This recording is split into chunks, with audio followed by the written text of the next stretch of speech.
아시아리그 아이스하키에서 안양 한라가 이스트 홋카이도와의 홈 3연전을 수입하고 리그 선두를 탈환했습니다. 대명 킬러 웨일즈는 홈에서 오지글스의 연패를 당하며 불안한 4위를 유지했습니다.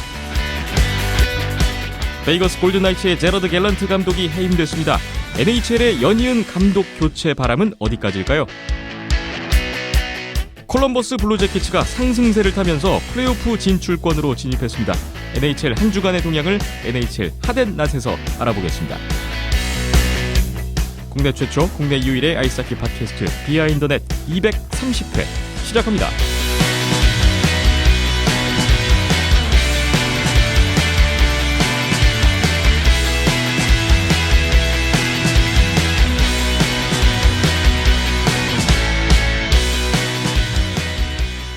비하인드넷 230회 출발했습니다. 오늘은 2020년 1월 20일 월요일 오후에 녹음을 진행하고 있습니다. 안녕하세요. 김태범이고요.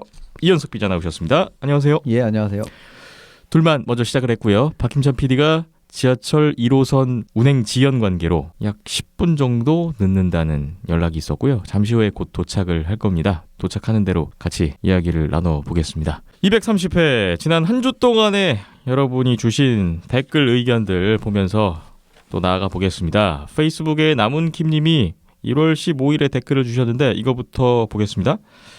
이번에도 지난번 질문 주제와 관련하여서 비슷한 질문이 있습니다. 플레이오프 클린치와 리빌딩은 함께 할 수 있다고 생각하시나요?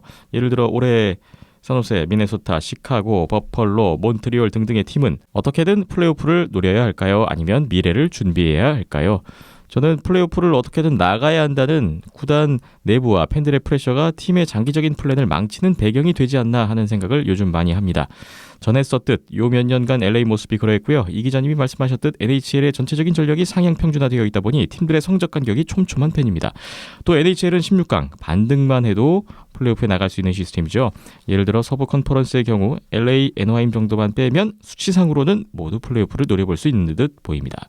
이런 맥락에서 몬트리올이 코발축 데려간 거 어떻게 생각하시나요? 지난 회를 들어보니 긍정적으로 보고 계신 것 같은데 저는 잘 모르겠습니다. LA에서 그가 떠난 후 킹스는 전력이나 성적이 조금이나마 나아지고 있고 팬들도 전혀 아쉬워하고 있지 않습니다.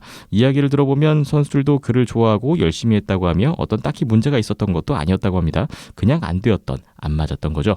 몬트리올에서는 어떨지 모르겠습니다. 제 기억으로는 합류한 뒤 처음 3경기 연패하고 이어 2연승인데 과연 몬트리올이 플레이오프를 위해 무리하는 게 맞을지 그리고 코발축이 좋은 선택일지 모르겠습니다. 어떻게 생각하시나요? 다른 팬들 의견도 궁금합니다. 그리고 올해는 강릉 레거시컵에 못 가게 되었습니다. 가면 한번 뵐 수 있으리라 생각했는데 아쉽네요.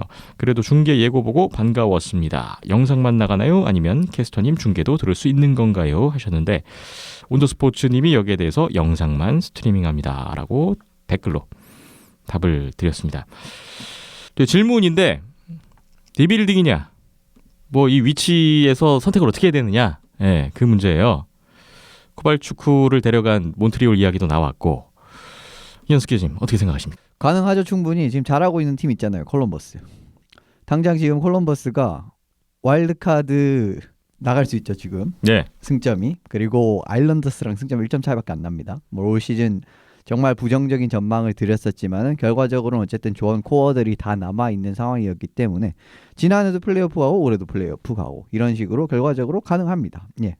그리고 콜럼버스 작년에 엑셀 엄청 밟았죠. 마지막에. 네. 그럼에도 불구하고 팀의 자원들이 많고 하면은 가능하다는 거예요. 물론 이제 이런 케이스가 이제 아주 많지는 않습니다만은 제가 생각했을 때 몬트리올 같은 경우에도 한 1, 2년 부진할 수도 있겠고 올해 지금 엑셀을 조금 밟았지만은 결과가 이제 좋지 않을 가능성이 높아요. 지금 상황에서는. 네. 그래도 앞으로를 좀 노릴 수 있는 게 어쨌든 몬트리올도 전반적인 전력의 핵심 선수들은 다 굉장히 어린 선수들이라는 겁니다. 이제 올라올 일만 남았다는 거죠. 이런 팀들은. 네. 레인저스 사실은 마찬가지고 물론 이제 플레이오프랑 성공을 이제 두 개 다 같이 가져갈 수 있느냐라고 봤을 때는 이제 몇 팀 안 되긴 합니다만은 애리조나도 사실 마찬가지였고요. 그동안 조금 더 이제 좋아졌다라는 부분. 근데 이제 중요한 건 문제는 이제 LA나 샌LA 같이 주축 코어 선수들이 나이가 많은데 이래 올인을 했는데 실패했다. 이러면 이제 그때부터 많이 피곤해지는 겁니다. 그런데 네. 지금 반사적으로 이제 나오고 있다라고 생각을 하는 거고 코발추크 영입은 저는 이거는 진짜 제가 생각했을 때 몬트리올에서 대성공입니다. 지금 다노 선수랑 타타르 선수랑 1라인으로 이제 이렇게 자주 기용이 되고 있는데 매 경기 19분씩 뛰고 있어요. 네. 그러면서 8경기 8포인트, 4골 4개 어시스트입니다. 이 정도면은 저는 이거는 제가 예전에 LA에 처음에 KHL에서 돌아왔을 때 기대치보다 훨씬 더 높은 수치거든요. 물론 이런 이제 지금 8경기의 수치가 너무 작은 경기이기 때문에 아직까지는 몰라요. 물론 당연히 경기 당일 포인트 할 거라는 생각은 안 하고 있습니다. 그래도 지금 거의 미니멈으로 이 정도는 사실은 이제 이 LA가 코발추크를 데려오려고 생각했을 때 딱 이런 느낌이었을 거예요. 아마 요거보다 조금 더 덜한 느낌이었는데 전반적으로 이제 뭐랄까 LA에서는 안 됐었죠. 이제 저는 일단 안 맞았던 거라고 보십니까? 일단 저는 데자르덴 감독 만난 것부터 이제 그 스텝이 꼬였다라고 저는 생각을 하는 사람이라서 왜냐하면 그전 존 스티븐스 체제에서는 거의 요 정도였어요. 존 스티븐스 체제에서는 거의 지금 몬트리올에서의 수준으로 생산력이 있었습니다. 네. 네, 이런 부분에서 데자르덴 만나면서 뭐 갑자기 3, 4라인으로 배치를 하면서 이제 커리어가 좀 꼬이는 거죠. 말년에. 이제 이러면서 사실 이제 좀 복구가 잘 안 됐던 느낌이고 새 출발을 몬트리올에서 했는데 잘 되는 그런 식으로 해석을 하시면 될 것 같고 굉장히 유사한 느낌으로 바딤 시파초프 선수가 있죠. 네. 이 선수가 이제 제르드 갤런트 체제에서 중용이 안 되면서 커리어가 한번 딱 꼬이면서 다시 이제 뭐 러시아 복귀를 하고 스카에서도 뭐 예전만큼의 이제 그 모습이 안 나오다가 올해 디너 모스크바에서는 뭐 거의 지금 KHL 슈퍼에이스로 거듭나는 예전보다 더 좋은 모습이 나오고 있거든요. 이런 예, 예. 식으로 조금 이제 커리어의 전환점을 맞이하는 이런 게 어떻게 보면 지금 몬트리올에서 가능했다라고 생각을 하고 사실 몬트리올에서 이 정도를 계속 이제 시즌 끝까지만 유지를 할 수 있다면은 저는 뭐 몬트리올에서 한 1, 2년 정도 더 있어도 나쁘지 않다라고 생각하죠. 그러면 구단 입장에서. 예. 몬트리올이 이제 플레이오프를 노려야 된다고 보세요? 예, 어쨌든 노려야죠. 왜냐하면 지금은 지금 상황에서 탱킹을 노린다라는 건 사실은 너무 어려운 겁니다. 지금 몬트리올 승점 51점인데 디트로이트 승점 28점이거든요. 뉴저지 41, 오타와 42, LA 41, 애너하임 43. 요 정도면은 진짜 뭐 작정하고 탱킹을 하지 않는 이상은 진짜 뭐 탑3, 탑5 이건 사실 생각하기 어려워요. 네. 그러면은 결과적으로는 이제 굉장히 이제 어떻게 보면은 이 올해 드래프트 되는 선수들의 전반적인 수준을 한번 봐야 되긴 한데 그게 높지 않다면은 사실 탑3권, 탑5권, 탑10권 들어 못 가면은 탑5권 정도 못 가면은 사실 그렇게 그 작정하고 탱킹을 할 필요가 없습니다. 그런 부분이 있기 때문에 그냥 제 생각에는 몬트리올은 계속 그냥 가야 된다라고 보고요. 물론 네. 상황 자체는 무지 어려운 게 사실입니다만은 뭐 최종적으로 한 20등에서 마치냐 20한 3등에서 마치냐 제 생각에는 그건 별 차이 없을 거라고 보거든요. 네. 이미 진짜 막 한 31등, 30등, 28등, 27등 뭐 이런 팀들은 이미 고정이 돼 있는 거의 지금 고정이 돼 있는 느낌으로 가고 있단 말이에요. 근데 제가 생각했을 때 몬트리올이 어지간히 지금부터 부진하지 않고서는 그 대열에 낄 수는 없다라고 보거든요. 네. 그런 부분을 감안해 본다면은 뭐 몬트리올, 버펄로 이런 팀들은 그냥 어쨌든 올해는 어느 정도 이제 뭐 예를 들면은 베테랑 선수들이 있으면 한 1, 2년 남은 베테랑 선수들이 있으면은 뭐 밑에 치고 올라올 젊은 선수들을 위해서 뭐 한두 명 정도 보내든다든지 그러니까 출혈을 최소화하면서 어쨌든 조금 높이 갈 수 있는 이런 느낌으로 가는 게 맞다라고 생각을 하고요. 물론 뭐 지금 디트로이트나 오타와 뭐 뉴저지, LA, 애너하임 이런 팀들은 그냥 가야죠. 그냥 쭉 가야 됩니다. 이미 뭐 올 시즌은 그렇습니다. 플레이오프가 뭐 어려워졌기 이런 팀들은 때문에. 그냥 쭉 이제 탱킹을 해야 맞는 거고 네. 탱킹은 짧고 굵게 해라 말이 있어요. 그렇기 때문에 할 수 있을 때 해야 됩니다. 네. 그런데 LA가 지금 상황 LA가 아니라 몬트리올 지금 상황에서 억지로 성적을 그냥 아주 망치면서까지 할 이유는 저는 없다라고 생각을 하거든요. 네. 그리고 몬트리올은 올해 지명권이 어마어마하게 많습니다. 제가 한 10장 넘게 있는 걸로 알고 있는데 오호. 그렇기 때문에 올해는 어떻게 보면은 어느 정도 이상의 자원을 획득을 할 수 있단 말이에요. 그러니까 굳이 탱킹을 하지 않더라도. 네. 그러니까 스카우팅 시스템만 잘 갖춰 있으면은 뭐 사실 1, 2라운드 뭐 이런 데서도 2, 3라운드에서 굉장히 좋은 선수도 많이 확보할 수 있기 때문에 그런 부분을 노리는 게 더 현명하지 않나 싶습니다. 네. 남은킴님이 말씀 주신 대로 NHL 현재 시스템은 16강 이제 절반 정도가 플레이오프에 다 가기 때문에 플레이오프권 안에만 들어가면 또 플레이오프에서 단기전에서는 무슨 일이 벌어질지 모르기 때문에 그렇습니다. 그때는 모두 16팀이 동등한 위치에서 또 출발을 하는 것이기 때문에 글쎄요, 뭐 이렇게 해서 선택을 해서 플레이오프 노리면서 플레이오프 가게 됐을 때 또 기대 이상의 좋은 성과를 올릴 수도 있는 거니까 예, 그 부분까지 고려한다면 지금 어쨌든 플레이오프권에 좀 걸쳐 있는 팀들은 일단 질러야 된다. 예, 성적 향상을 위해서 순위를 끌어올리기 위해서 예, 노리는 그러니까 게 낫지 않을까 싶네요. 진짜 뭐 예를 들면은 뭐 미래를 팔면서까지 지른다라기보다는 지금 네. 몬트리올에 있는 팀은 어느 정도 이제 출혈을 뭐 어느 정도는 이제 앞서 말씀드린 베테랑 좀 정리를 하면서 조금 이제 그 살을 빼는 거죠 로스터에서. 예. 네, 그러면서 이제 미래를 준비하는 것도 나쁘지 않다라는 의견이고요. 작년에 몬트리올은 성적이 꽤 좋았음에도 불구하고 플레이오프 못 갔습니다. 그러니까 제가 기억하기로는 베이거스보다 높았던 걸로 기억을 하는데 그러니까 전체적인 이제 1위에서 16위까지 놓고 봤을 때는 예 어쨌든 그런 것도 있네요. 네.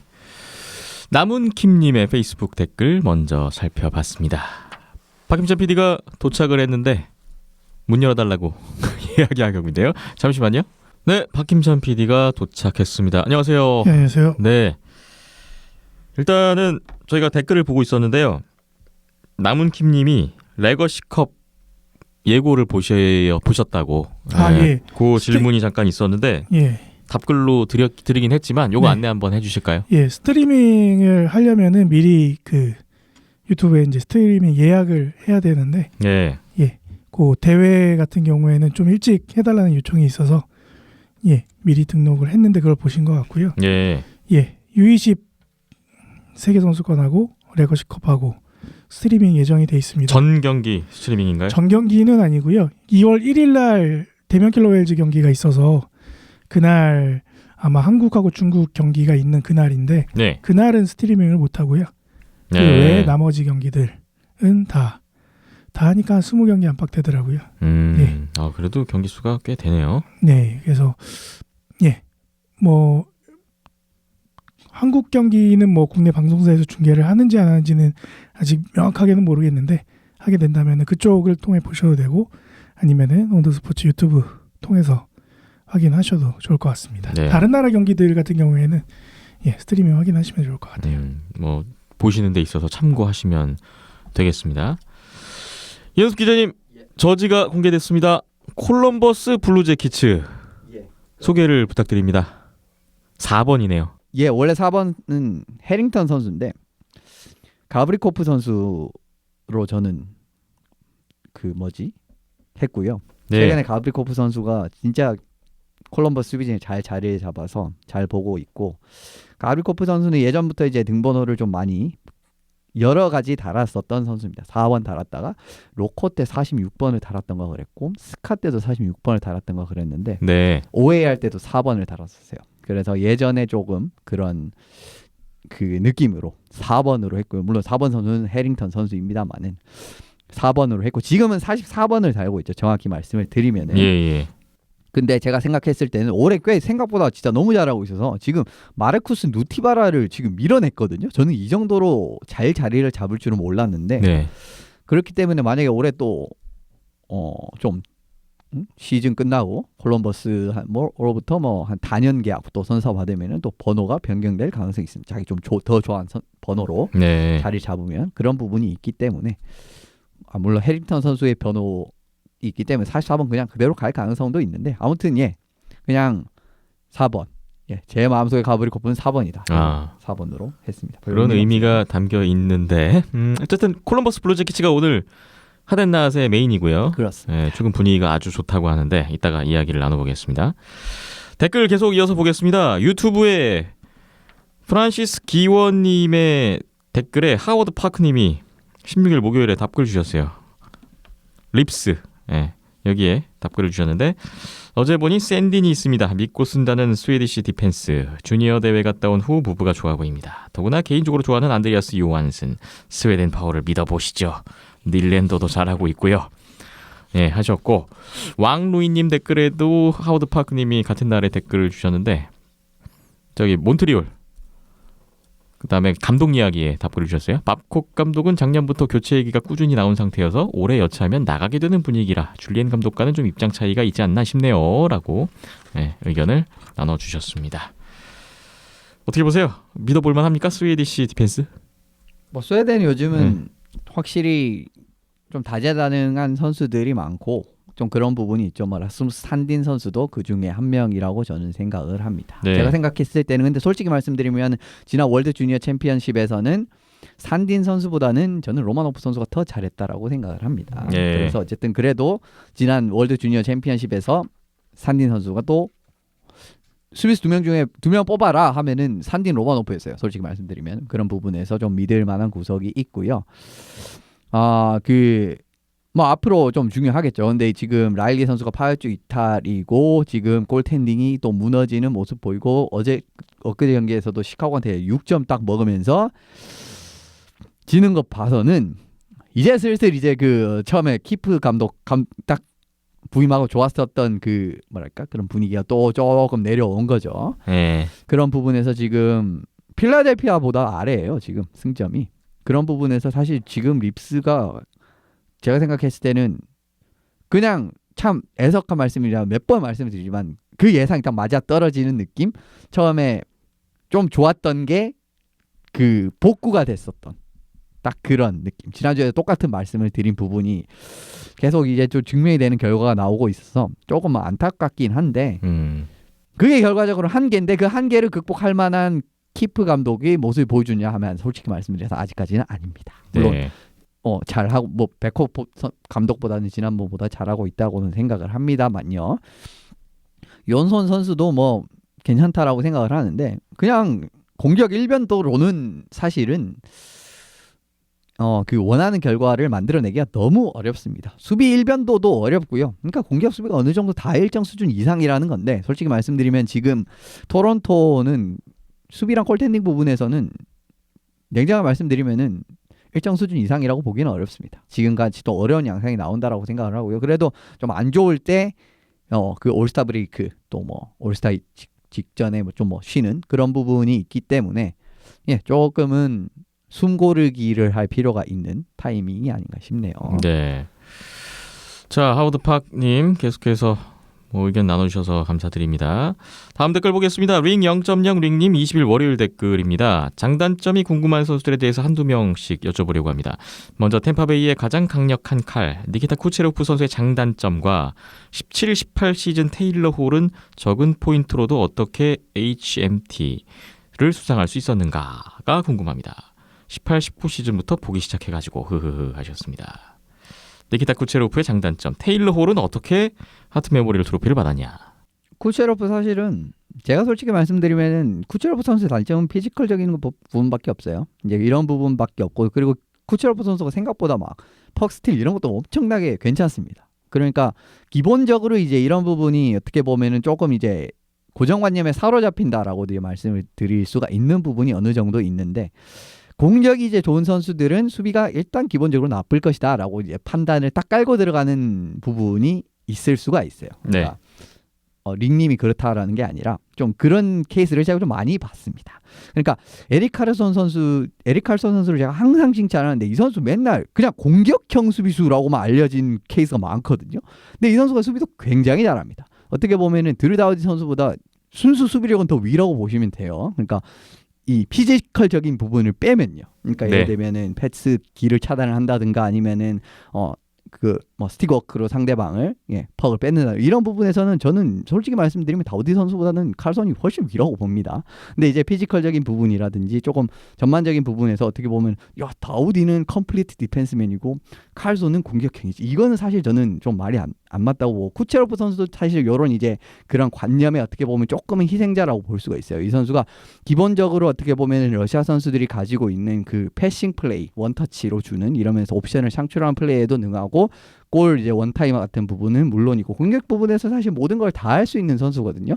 이제 단점이라고 하면은 이제 근데 수비적인 부분에서도 말씀드리면은 상대방의 퍽을 스틸을 한다든지 이런 부분에서는 활동량 이런 부분에서도 어마어마한 그 존재감을 발휘할 수 있는 선수입니다. 다만 신체적인 조건이 사실 어떻게 보면 NHL 기준에서도 좋은 타입이 아니고 이런 선수들이 사실 몸을 날려가면서 체킹할 필요는 없거든요. 예. 그런 부분에서 이제 피지컬적인 부분이 조금 단점이다라고는 생각을 합니다만은 사실 그 이외에는 그렇게 큰 단점은 제가 쿠체로프 선수가 있다라고 생각은 하지는 않습니다. 네. 그렇게 이제 요약을 드릴 수 있을 것 같고 테일러 홀 선수 2017-18 NHL 이제 그 HMT 하트 메모리얼 트로피에서는 사실 이거는 정말 근소한 차이로 홀 선수가 받았습니다. 이제 맥키넌 선수가 끝까지 이제 최종 경쟁을 하다가 받았는데 그때도 예전에도 방송 때 언급을 드렸습니다만은 서포팅 캐스트가 있느냐 없느냐에 따라서 요 두 선수의 이제 희비는 갈렸다라고 이해는 저는 생각을 해요. 네.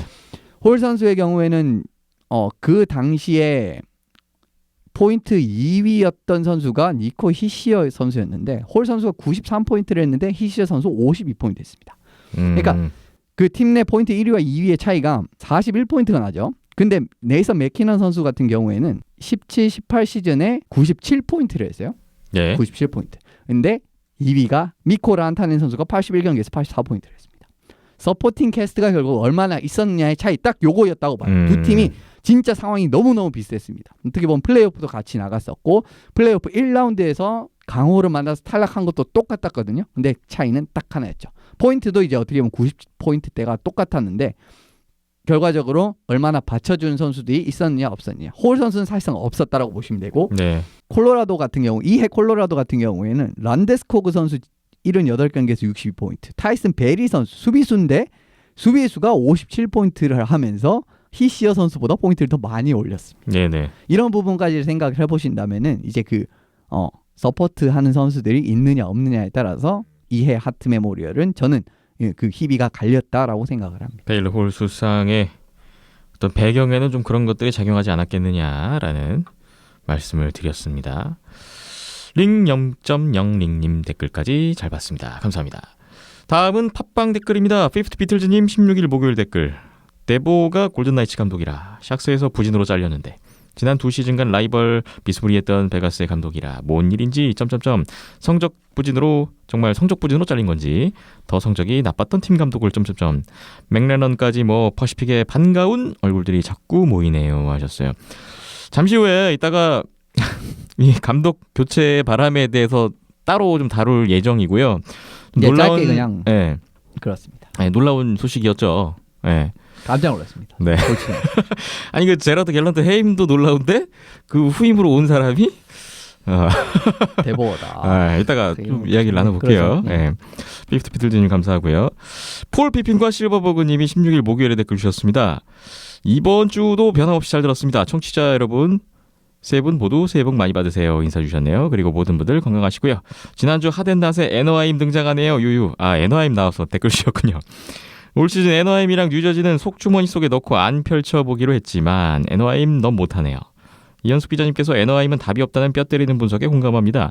저 개인적으로 감독을 피터 라비올렛 감독으로 바꿨으면 하는데 이현숙 기자님께서 언급하시네요. 유유. 올 시즌은 미니팩에 집중하고 봐야겠습니다. 수비진이 약해서 하셨고 질문 2개 주셨습니다. 위니펙에서 트레이드로 데려올 만한 수비수가 있을까요? 요즘 NBA에서는 LA 레이커스가 엄청 잘 나가는데 요즘 LA 경기 보시냐고 질문 주셨고 감기 조심하시고 건강하세요 라는 인사로 마무리를 해주셨습니다. 자, 위니펙에서 트레이드로 데려올 만한 수비수가 있겠는가?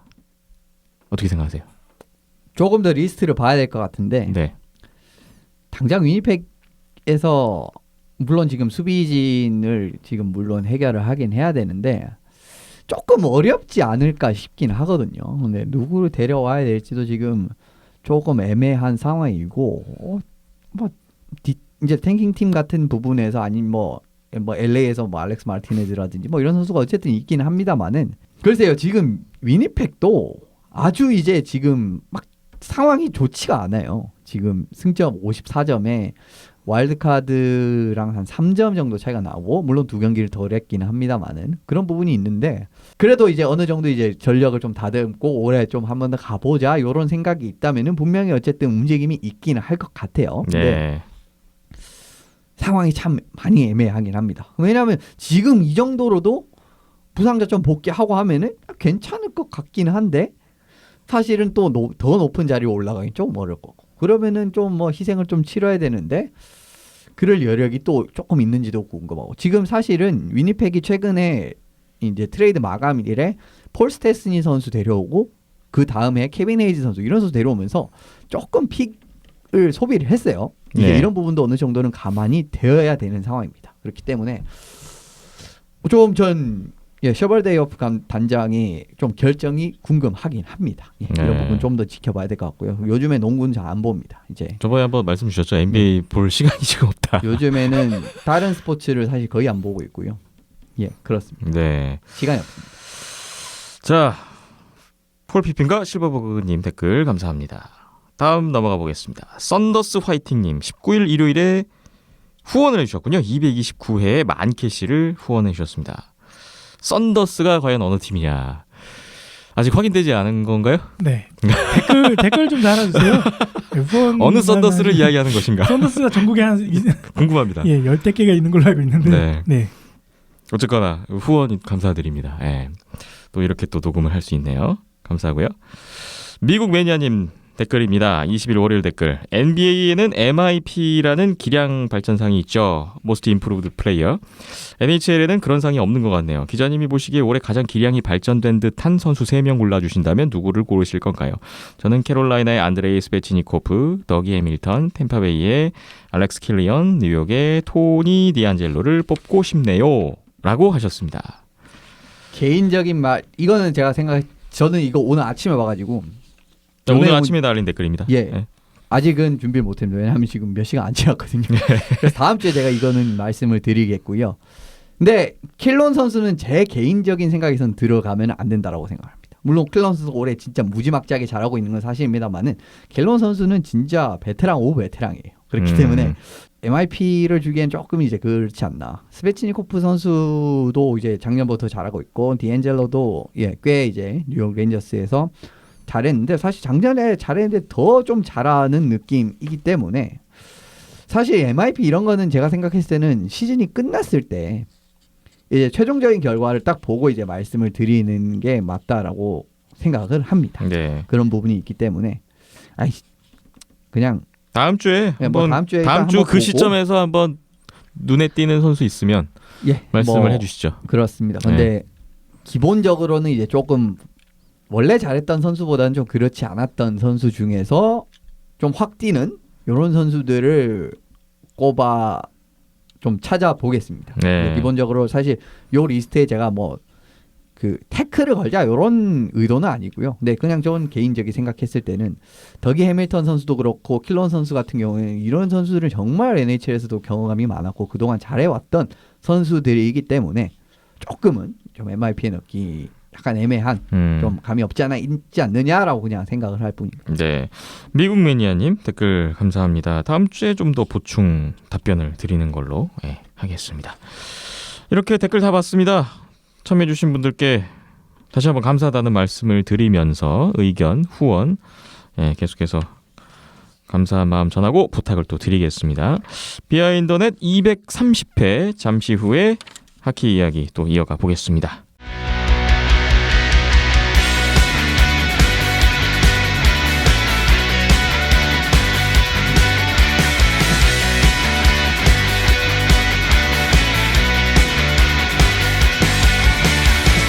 비하인드넷 230회 오늘은 아시아리그 아이스하키 리뷰, 프리뷰 먼저 진행을 해보겠습니다. 순위 싸움이 계속되고 있습니다. 이제 정규리그 몇 경기 안 남았고 정규리그 우승 경쟁 그리고 플레이오프 막차 4위 자리 싸움이 한창 되고 있는데 1위 싸움은 서로 이기면서 정규리그 우승을 서로 하겠다고 약간 그런 경쟁인 반면에 4위 싸움은 서로 다들 지면서 네가 가라 플레이오프 약간 이런 느낌으로 가고 있어요. 자, 지난 한 주 동안의 결과들 먼저 한번 정리를 해보겠습니다. 우리나라 안양빙상장에서 안양한라와 이스트 홋카이도 크레인즈의 3연전 1월 16일, 18일, 19일, 목요일, 토요일, 일요일에 진행이 됐습니다. 16일 목요일 양팀의 시즌 4차전이었고요. 이날은 안양한라가 막판에 MT넷 골 보태면서 MT넷 골이 2골이었어요. 최종 스코어 3대1로 한라가 승리를 가져갔습니다.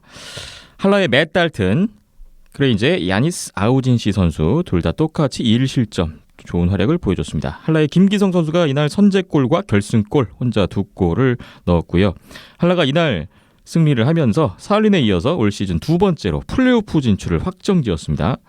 18일 토요일에 양팀의 5차전이 이어졌는데 이날은 최종 스코어 4대1 마지막에 김기성 선수의 쇼트핸디드 엔티미넷 골이 덧붙여졌네요. 이날도 한라의 맷 달튼, 크레인즈의 야니스 아우진시 골리가 나왔었고요. 한라의 신상우 선수가 3피리어드에 결승골을 넣으면서 통산 98호 골 기록했습니다. 통산 100골 달성. 올 시즌 안에 될 수 있을지 주목됩니다. 크레인즈의 가와이 다쿠마 선수는 2경기 연속골을 기록했네요. 19일 일요일에 양팀의 시즌 6차전 정규리그 마지막 대결이었는데 이날은 최종 스코어 4대 0으로 한라가 좀 더 수월하게 승리를 가져갔습니다. 슈팅수에서 한라가 많이 앞섰네요. 51대 29. 한라의 맷 달튼 선수가 29세이브 셧아웃 승리. 시즌 5번째 셧아웃을 챙겼고 크레인즈는 야니스 아우젠시 선수가 20세이브 1실점. 1피리어드 20분만 소화하고 교체 아웃됐습니다. 몸 상태가 안 좋았던 것인지 1대 0에서 교체라는 게 조금 의문이긴 했어요. 이어서 와키모토 유야 선수가 2피리어드 이후에 교체로 나와서 40분 소화했는데 27세이브 3실점. 시즌 2번째 출장을 기록했습니다. 한라의 신상우 선수가 선제 결승골 넣으면서 시즌 21호 골 랭킹 선도 유지하고 있고요. 빌 토마스가 2경기 연속골. 한라가 이날 이돈구, 송영철, 트로이 마일럼, 에릭 리건 수비수들이 각각 2포인트씩을 챙겼습니다. 한라가 4연승을 질주했고 지난 시즌 이후로 크레인즈전 10연승.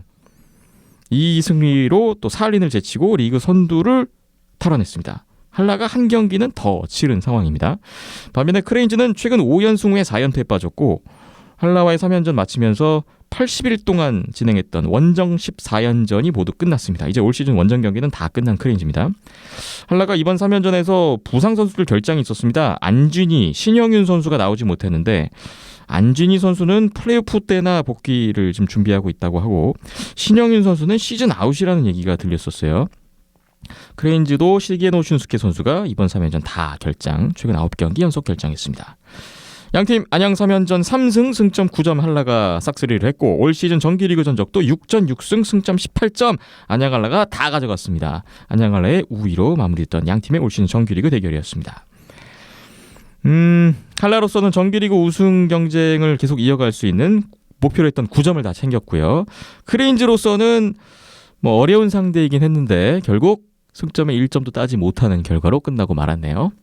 6차전은 이제 크레인즈가 확실히 그동안의 일정의 좀 부담감 같은 부분이 체력적으로 좀 많이 나타났던 결과라고 생각을 하는데 솔직히 말씀드려서 목요일 토요일 경기는 아주 그렇게 큰 차이였다라고 보기는 좀 어렵다라고 저는 생각을 합니다. 이제 전반적으로 경기력을 봤을 때는 한라가 그럼 크레인즈 상대로 좀 이렇게 고전을 하면은 안 되는데 라는 생각을 좀 받았었어요. 이제 그말 좀 역으로 말하면 크레인즈가 조금 예전처럼 이제 진짜 일본 재즈 크레인즈고 이제 여러 가지 좀 재정적으로 안정적인 상황이었다라고 하면은 사실 이번 결과가 굉장히 크게 달랐을 가능성이 높겠구나라는 생각. 그러니까 그 말은 이제 선수진도 더 좋아지고 뭐 이런 부분이 이제 겹쳤다면 훨씬 더 좋은 결과가 나올 수 있었을 법한 시리즈였습니다. 그러니까 결과적으로 크레인즈 좀 잘 싸웠는데 졌는 이런 느낌인데 네. 그래도 한라는 결과는 좋게 다 가져갔죠. 이런 부분에서는 이런 것도 사실 중요하거든요. 어쨌든 결과를 잘 내는 거. 1차전도 어려운 경기였지만 결국 이기잖아요. 그렇죠. 어려운 경기죠. 또 결국 이기는 게 중요합니다. 근데 이게 어려운 경기 하고 또 지는 팀들도 있거든요. 이런 부분을 생각해 보신다면은 뭐 괜찮았고. 크레인즈도 확실히 어떻게 보면은 2차전 같은 경우에서 카와이 선수가 이제 동점골 딱 만들 때까지만 해도 그렇게 이제 분위기가 나쁘지 않았는데 어쨌든 뭐 경기 후반부부터는 확실히 좀 체력적인 부분에서도 사실은 좀 부담이 많이 갈 수밖에 없는 상황이었어요. 그리고 상대가 또 상대인지라 상대가 그리고 뭐 좀 전력이 비슷하고 이런 팀이면은 이제 조금 더 이제 뭐 엑셀을 밟아서 그래도 해보자 할 수 있는데 한라 정도까지 이제 차이가 나버리면은 그것도 한계가 있단 말입니다. 그러니까 그런 식으로 버티는 부분도 이런 부분이 어쨌든 한라는 입장에서는 참 다행이죠. 그러니까 승점 9점 어쨌든 다 땄으니까요. 사실 첫 경기는 진짜 질 수도 있었습니다. 제가 생각했을 때는 훨씬 더 좋은 찬스가 많았는데 크레인즈가 경기를 보시면은 딱 한 2% 부족해요. 딱 골을 만들기 한 2% 부족한 경기를 계속 나오고 있습니다. 이제 네. 대명전부터 느꼈었던 그런 생각이었는데 이번 한라전도 마찬가지였는데 더욱더 앞서 말씀드린 체력적인 부담 같은 부분을 포함을 해서 한라는 또 선수진이나 이런 부분도 어떻게 보면은 조금 더 탄탄한 부분이 있기 때문에 더더욱 더 결과를 내기 힘들었다라고 생각을 하고요. 그래도 전반적으로 어쨌든 크레인즈가 지금 한국 와서 위닝 시리즈 한번 하고 갔기 때문에 그래도 뭐 최소한의 챙기는 수준으로 같다. 그래도 전반적인 크레인즈 하키는 올해 꽤 그러니까 한국 유현전은 이제 스타일 변화 이런 부분에서 좀 재밌게 봤다라는 요약을 드릴 수가 있겠고 네. 한라는 사실 뭐 아주 크게 말씀드릴 부분이 없습니다. 왜냐하면 사실 크레인즈 3연전은 지난번 결과 수준으로 사실은 결과가 나오는 게 당연해요. 그러니까 그런 또 당연한 부분을 또 실현을 했기 때문에 잘했죠. 예, 결과적으로. 하지만 좀 세부적인 경기 내부에서는 낙관만 하기에는 조금 어렵지 않느냐. 네. 라는 부분이 조금은 느껴졌었던 3연전이었습니다. 크레인즈가 한국 원정 6연전에서 승점 18점 중에 5점으로 이제 마무리가 됐네요. 박김찬 PD님은 네, 첫 번째 경기 같은 경우에 직접 현장에 가서 촬영을 하면서 지켜봤는데 네. 이 안양알라가 거의 한 달여 만에 그러니까 대면 킬러웨일즈 12월 말에 경기하고 거의 한 달여 만에 아시아 리그를 재개하는 거였잖아요. 네. 예, 확실히 쉬다 오면은 좀 몸이 무거워지는구나. 아무리 준비를 했어도 경기력 부분에서는 좀 그래도 늦게 발동이 걸리는 게 있구나라는 거를 느낄 수 있었는데 네. 그럼에도 불구하고 일단 기본 전력이 탄탄함이 갖춰져 있으니까 질 것 같은 경기도 이기는 그렇게 흐름으로 만들어가는 그런 모습이 안양알라였고 파워플레이 찬스 같은 경우에는 기가 막히게 요새 잘 넣고 있기 때문에 네. 그런 부분에서 기회가 왔을 때 잡은 게 안양알라였고요. 크레인즈는 뭐 앞서 이현숙 기자님도 말씀해 주셨지만 제가 봤을 때는 대면 킬러웨일즈 3연전에 모든 걸 쏟아부은 게 아닌가 할 정도로 좀 체력적으로 많이 힘들어하는 모습이 안양알라 첫 번째 경기부터 좀 보여졌거든요. 네. 이 피리어드 이후부터. 그래서 그런 부분에서 일단 한국 원정의 포커스를 좀 더 대명에 맞춰서 승점을 최대한 확보를 하고 아무래도 플레이오프 경쟁권에 그렇죠. 있는 대명이니까. 그리고 이제 한라전에는 조금 비중을 좀 뺀 건 아닌가라는 생각이었고요. 네.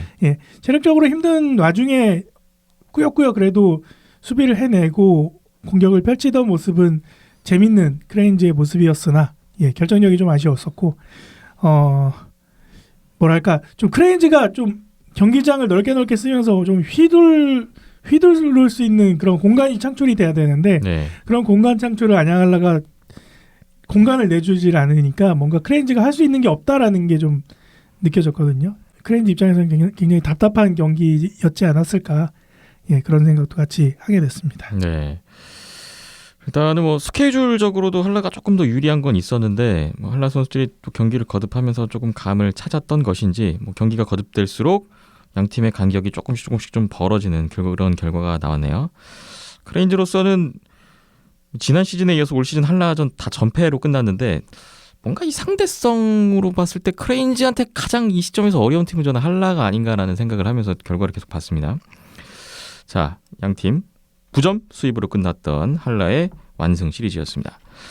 다음 시리즈 보겠습니다. 일본 하치노에서 도크 프리블레이즈 대 니코 아이스벅스의 역시 3연전 1월 17일, 18일, 19일 금토일 경기였습니다. 17일 금요일에 양 팀의 시즌 첫 번째 대결 1차전이었는데 이날 역전의 재역전. 결국은 프리블레이즈의 제재 역전승. 최종 스코어 4대3으로 프리블레이즈가 정규승을 가져갔습니다. 프리블레이즈의 후루카와 슌 그리고 아이스벅스의 후쿠지 유타카 선수의 골리 싸움이었고 프리블레이즈 히토 사토시게키 선수가 3피리어드에 제재 역전 결승골 포함해서 1골 2도움 3포인트를 올렸고요. 사토쇼 선수가 이날 역대 11번째 통산 500경기 출장 달성한 날이었는데 역시 1골 2도움 결승골 도움까지도 기록을 했습니다. 한편 아이스벅스는 헨리 요키 에르키레 선수가 2골 이전 경기까지 올 시즌 1골밖에 없었던 선수였는데 이날 멀티골 기록했네요. 프리블레이즈가 8연패를 끊었습니다. 올 시즌 2승째를 챙겼던 결과였습니다. 18일 토요일에 양팀이 2차전 이날은 아이스벅스가 1피리어드에 2골, 2피리어드에 4골 이러면서 뭐 크게 앞서갔고 최종 스코어 7대0으로 아이스벅스가 대승을 거뒀습니다. 아이스벅스 이날은 이노우에 미스아키 선수가 나와서 17세이브 셧아웃 승리, 시즌 첫 셧아웃이었고요. 프리블레이즈는 후루카와 슌 선수가 나왔는데 27분여 동안에 17세이브 5실점, 물론 PK에서의 실점이 3실점은 있었습니다. 후루카와 슌 선수가 교체로 나가게 됐고 하타 미치카즈 선수가 대신 들어와서 32분여를 소화했습니다. 13세이브 2실점했네요. 아이스벅스의 19살 신인 유즈키 나스노리 선수가 선제 결승골로 이날 자신의 아시아리그 데뷔 첫 골을 기록했습니다.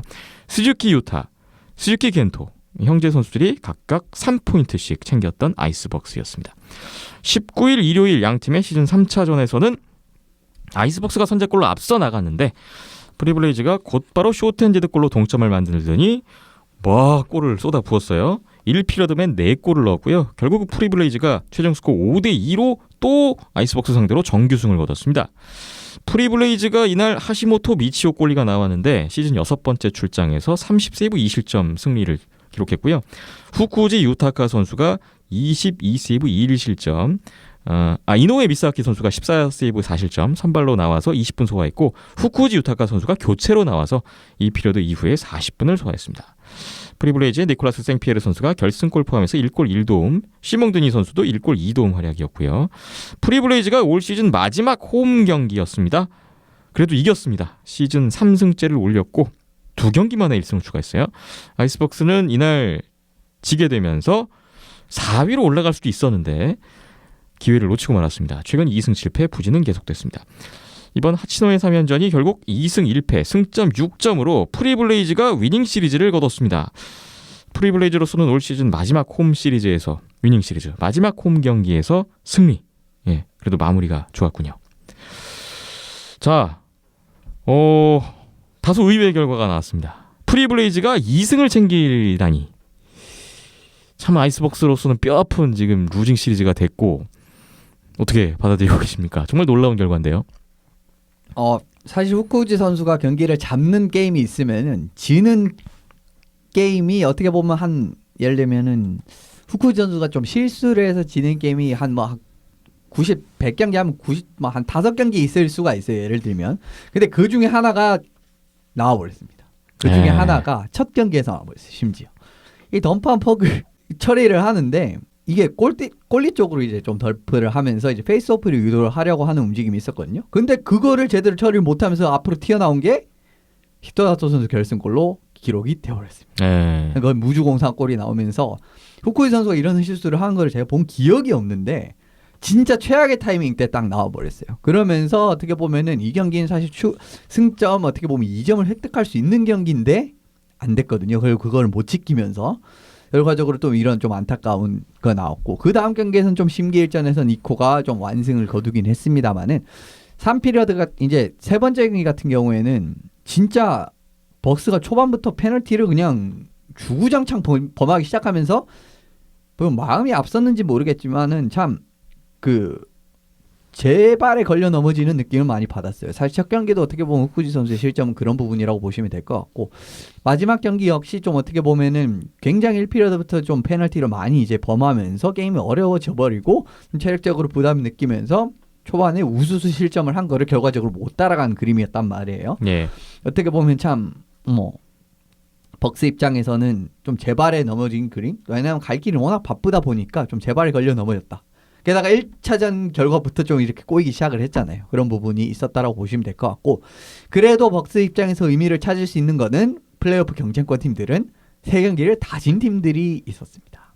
크레인즈가 지금 크레인즈, 대명, 아이스벅스 다 줄줄이 지고 있습니다. 대명도 이제 내일 경기를 한번 봐야겠지만은 대명도 어쨌든 첫 2경기에서는 2패를 했단 말이에요. 그래서 달아나지 못했는데 어쨌든 벅스는 무징 시리즈를 하긴 했습니다. 승점 3점을 챙겼단 말이에요. 그래도 그런 부분에서는 이제 최소한의 의미를 찾을 수 있다라는 거고요. 사실 또 역으로 말씀드리면은 지금 만약에 벅스가 여기서 3연승을 했다.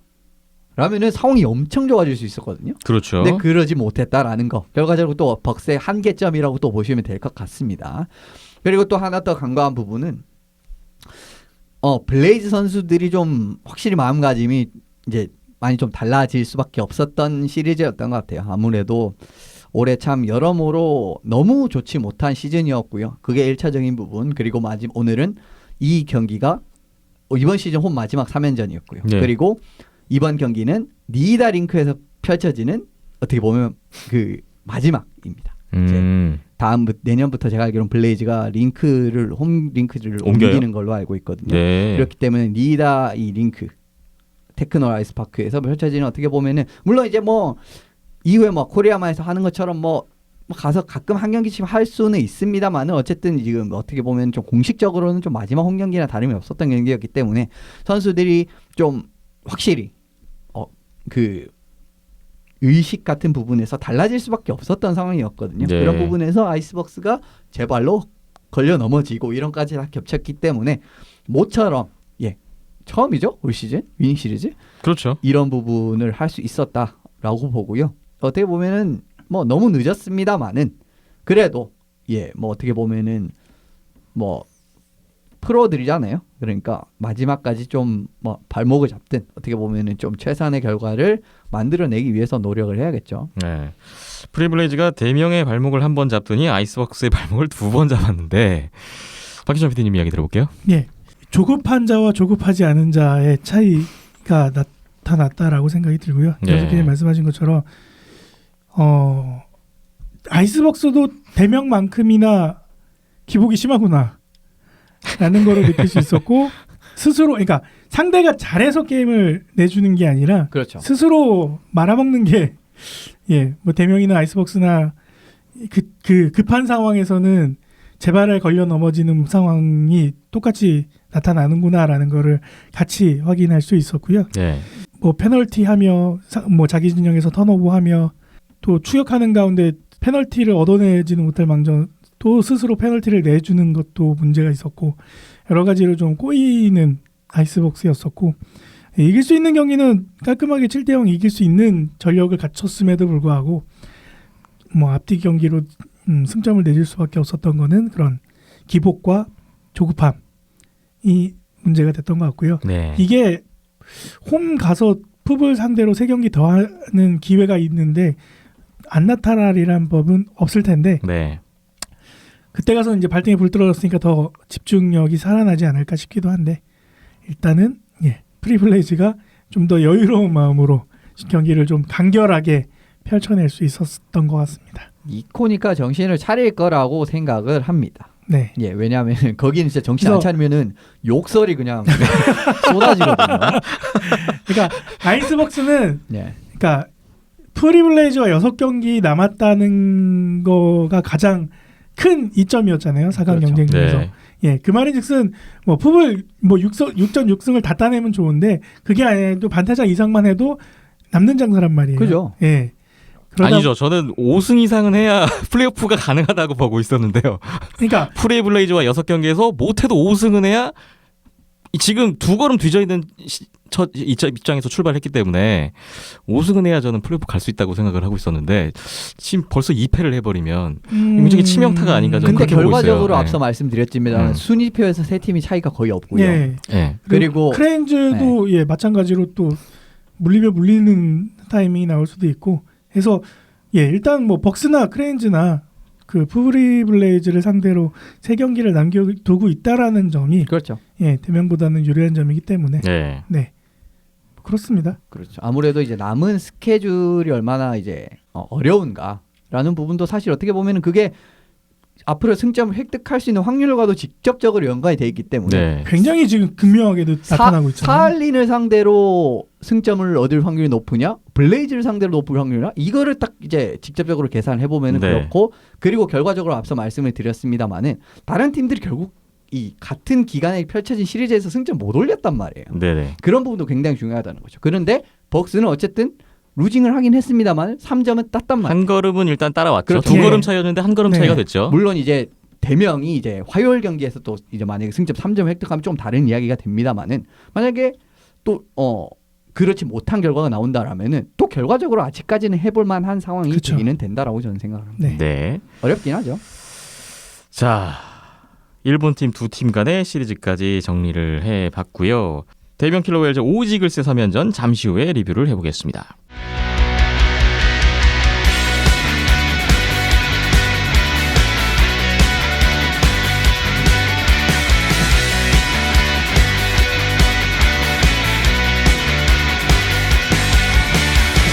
아샤리가 이사키 리뷰를 하고 있는데요. 우리나라 고향에서 대명 킬러 웨일즈 대 오지글스의 3연전이 있었습니다. 1월 18일, 19일. 주말에 일단 두 경기가 끝난 상황이고 저희가 월요일 하루 쉬는 날에 녹음을 하고 있어요. 내일 21일 화요일에 양팀의 시리즈 마지막 경기가 예정돼 있습니다. 18일 토요일에 양팀의 올 시즌 4차전에서는 최종 스코어 7대1로 오지글스가 완승을 거뒀습니다. 선제골, 쇼트핸드 골로 시작해서 여러 가지 유형의 골이 다 나왔어요. 이글스의 드류 맥킨타이어 선수 그리고 알렉세이 이바노프 선수의 선발 대결이었는데 이바노프 선수는 2피리어드까지 40분만 소화했고요. 이현승 선수가 3피리어드에 교체로 나와서 20분 소화했습니다. 기록은 4세이브 3실점, 좋진 못했습니다. 올 시즌 첫 출장이었어요. 부상 회복 후에 11개월 만에 공식 경기 복귀전을 치렀던 이현승 선수였습니다. 오지글스의 타일러 레던바크 선수가 팀의 첫 4골을 다 책임지면서 3골 1도움 해트트릭을 기록했고 오사와 유토 선수도 파워플레이 골로 2골 추가, 나카지마 쇼고 3도움, 여러 선수들이 많은 포인트를 챙겼던 오지글스였습니다. 대명은 이날 이호성 선수가 부상 회복해서 6경기 만에 복귀전을 치렀습니다. 19일 일요일에 양팀의 5차전이 이어졌는데 이날도 오지글스가 선제골로 앞서 나갔고 대명이 이민우 선수 동점골로 균형을 맞췄었는데 이 피리어드 이후에 오지글스가 추가골을 더하면서 최종 스코어 4대1로 오지글스가 정규승을 거뒀습니다. 오지글스의 드류 맥킨타이어 선수가 무려 50세이브 1실점 승리였고요. 대명 알렉세이 이바노프 선수가 27세이브 4실점했습니다.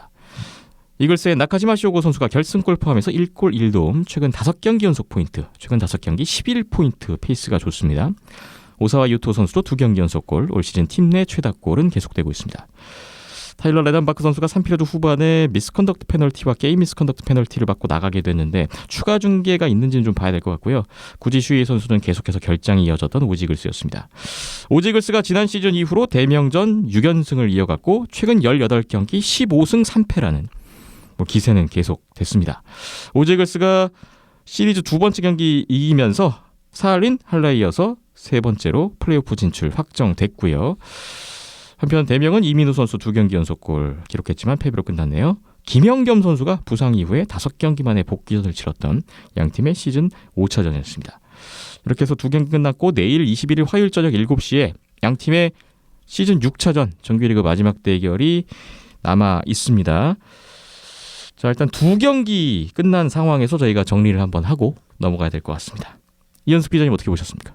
조금의 실수가 있으면은 강팀을 상대로는 이런 결과까지도 나올 수 있다라고 저는 요약을 드리겠습니다. 왜냐하면은 전반적으로 이제 어떻게 보면은 좀 대명 수비진이라든지 전반적인 경기를 흐름을 쭉 보시면은 모든 시리즈가 좀 그런데 어쨌든 실수가 진짜 큰 실수들이 꽤 나오는 편이에요. 이제 웨일즈 같은 경우에는 그런데 이제 정말 오지같이 어떻게 보면 선수진도 탄탄하고 득점력까지 괜찮은 지금 라인이 괜찮은 라인이 많은 팀들을 상대로 이런 실수를 좀 연속적으로 범했다가는 이 정도까지도 차이가 벌어질 수 있다라는 거를 좀 굉장히 여실히 보여줬었던 결과들이 아닌가 싶습니다. 사실 이제 7대1 경기 1대7로 이제 패배한 경기도 마찬가지고 결과적으로 두 번째 5차전 같은 경우에는 슈팅을 많이 쏘기는 했습니다만은 이게 결과적으로는 그렇게 좋지는 못했거든요. 어쨌든 경기는 계속 끌려가는 양상으로 진행이 됐단 말이에요. 이제 이런 부분은 사실은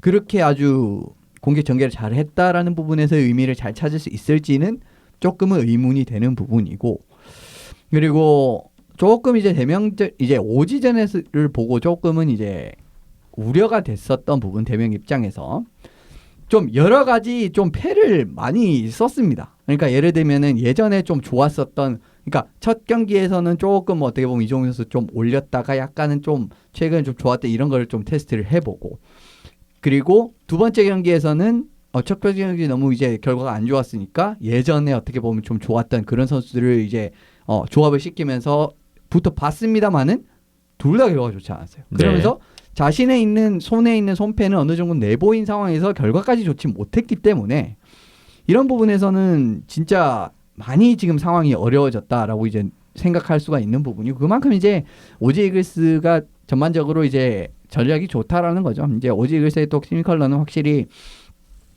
크레인즈나 뭐 이런 팀처럼 적극적으로 압박을 들어가기보다는 조금 이제 좀 기다리면서 뭐 핀치 플레이 같은 부분도 생각보다 적극적으로 안 합니다. 그러니까 다른 팀들에 비해서 이제 그런 부분이 있는데 좀 영리하게 격파하지 못한 부분이 있지 않느냐라는 부분, 그리고 사실은 또 골텐딩에서 어떻게 보면 다른 팀들과 이바노프는 조금은 다른 이제 경쟁권 팀들보다는 한 걸음 앞설 수 있는 카드이긴 합니다만은 사실 맥킨타이어를 상대로 이바노프가 앞서는 카드이냐라고 보면은 거의 비슷하거나 올 시즌만 놓고 보면은 좀 못 미친다라고 생각을 하거든요. 네. 그런 부분까지도 어느 정도 이제 좀 나타났었던 경기 결과가 아닌가 싶고요. 지금 같은 상황이라면은 사실 화요일 경기도 아주 그렇게 좋은 전망을 못 드리는 거는 사실입니다. 네. 어떻게 보면은 다른 또 나올 카드가 있을까요?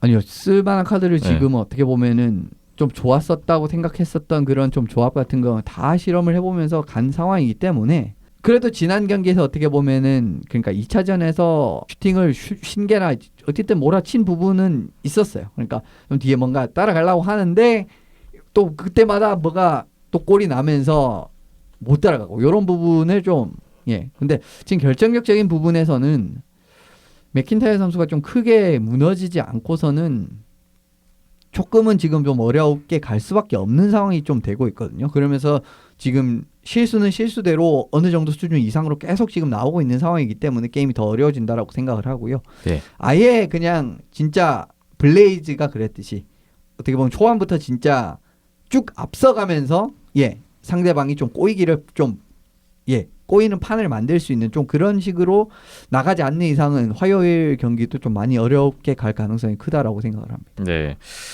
대명으로서는 참 어려운 경기들이었고 내일 경기도 또 어렵지 않을까 예상을 주셨습니다. 박김찬 PD님 이야기 들어볼게요. 예, 대명은 뭐 크레인즈가 졌네, 벅스가 졌네 그런 거 보면서 일희일비할 여유는 없을 것 같고요. 네. 예, 걔네들이 다 져도 대명도 지면은 답이 없는 건 똑같은 그렇죠. 거니까. 예, 근데 그 다른 경쟁권 팀들은 뭐 푸블 상대로 1, 2승만 거두면은 단숨에 4위로 올라올 수 있는 여유가 있는 거고 네. 대명 그런 여유가 없죠. 그래서 이현석 기자님도 뭐 화요일 경기도 장담을 못한다, 어렵다라고 말씀 주셨는데 저는 남은 경기 다 장담할 수 없다고 봐요. 네. 이렇게 하면은 일단 두 경기에서 나타났던 가장 큰 문제는 벅스만큼이나 심했던 기복과 턴오버, 페널티들이었죠. 네. 그리고 페널티가 나오는 상황도 뭐 1차전 보신 것처럼 경기 경합 과정에서 뭐 나왔던 페널티보다는 투맨이 스스로 뭐 막다가 막 하는 페널티가 아니었잖아요. 스스로 그냥 내주는 페널티들이 많았죠. 딜레이 페널티부터 해서. 네. 그 말인즉슨 경기 집중력 부분이 떨어진다라고 보는 게 맞을 것 같고요. 네. 그 집중력은 저는 이제 체력에서 온다라고 생각을 하는데요. 지금 보면은 이 피리어드 이후부터는 체력적으로도 많이 힘들어하는 게 보이니까 예. 그런 떨어지는 체력에서 떨어지는 집중력 그리고 떨어지는 경기력들이 계속 반복해서 나오는 거고 위험한 장면들도 그렇게 연출이 되는 거라고 생각을 하고요. 1년 가까이 쉬고 이제 5경기 뛴 김범진보다 집중력이나 몰입도가 떨어지면은 그거는 문제가 있는 거죠. 다른 선수들이 네.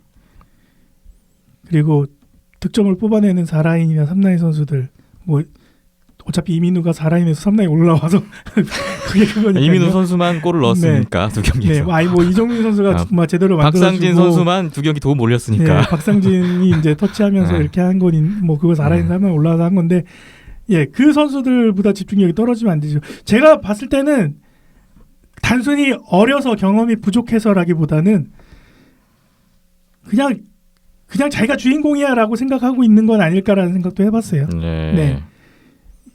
그러니까 내가 나가서 뭔가 해야 돼. 내가 나가서 뭔가 만들어야 돼.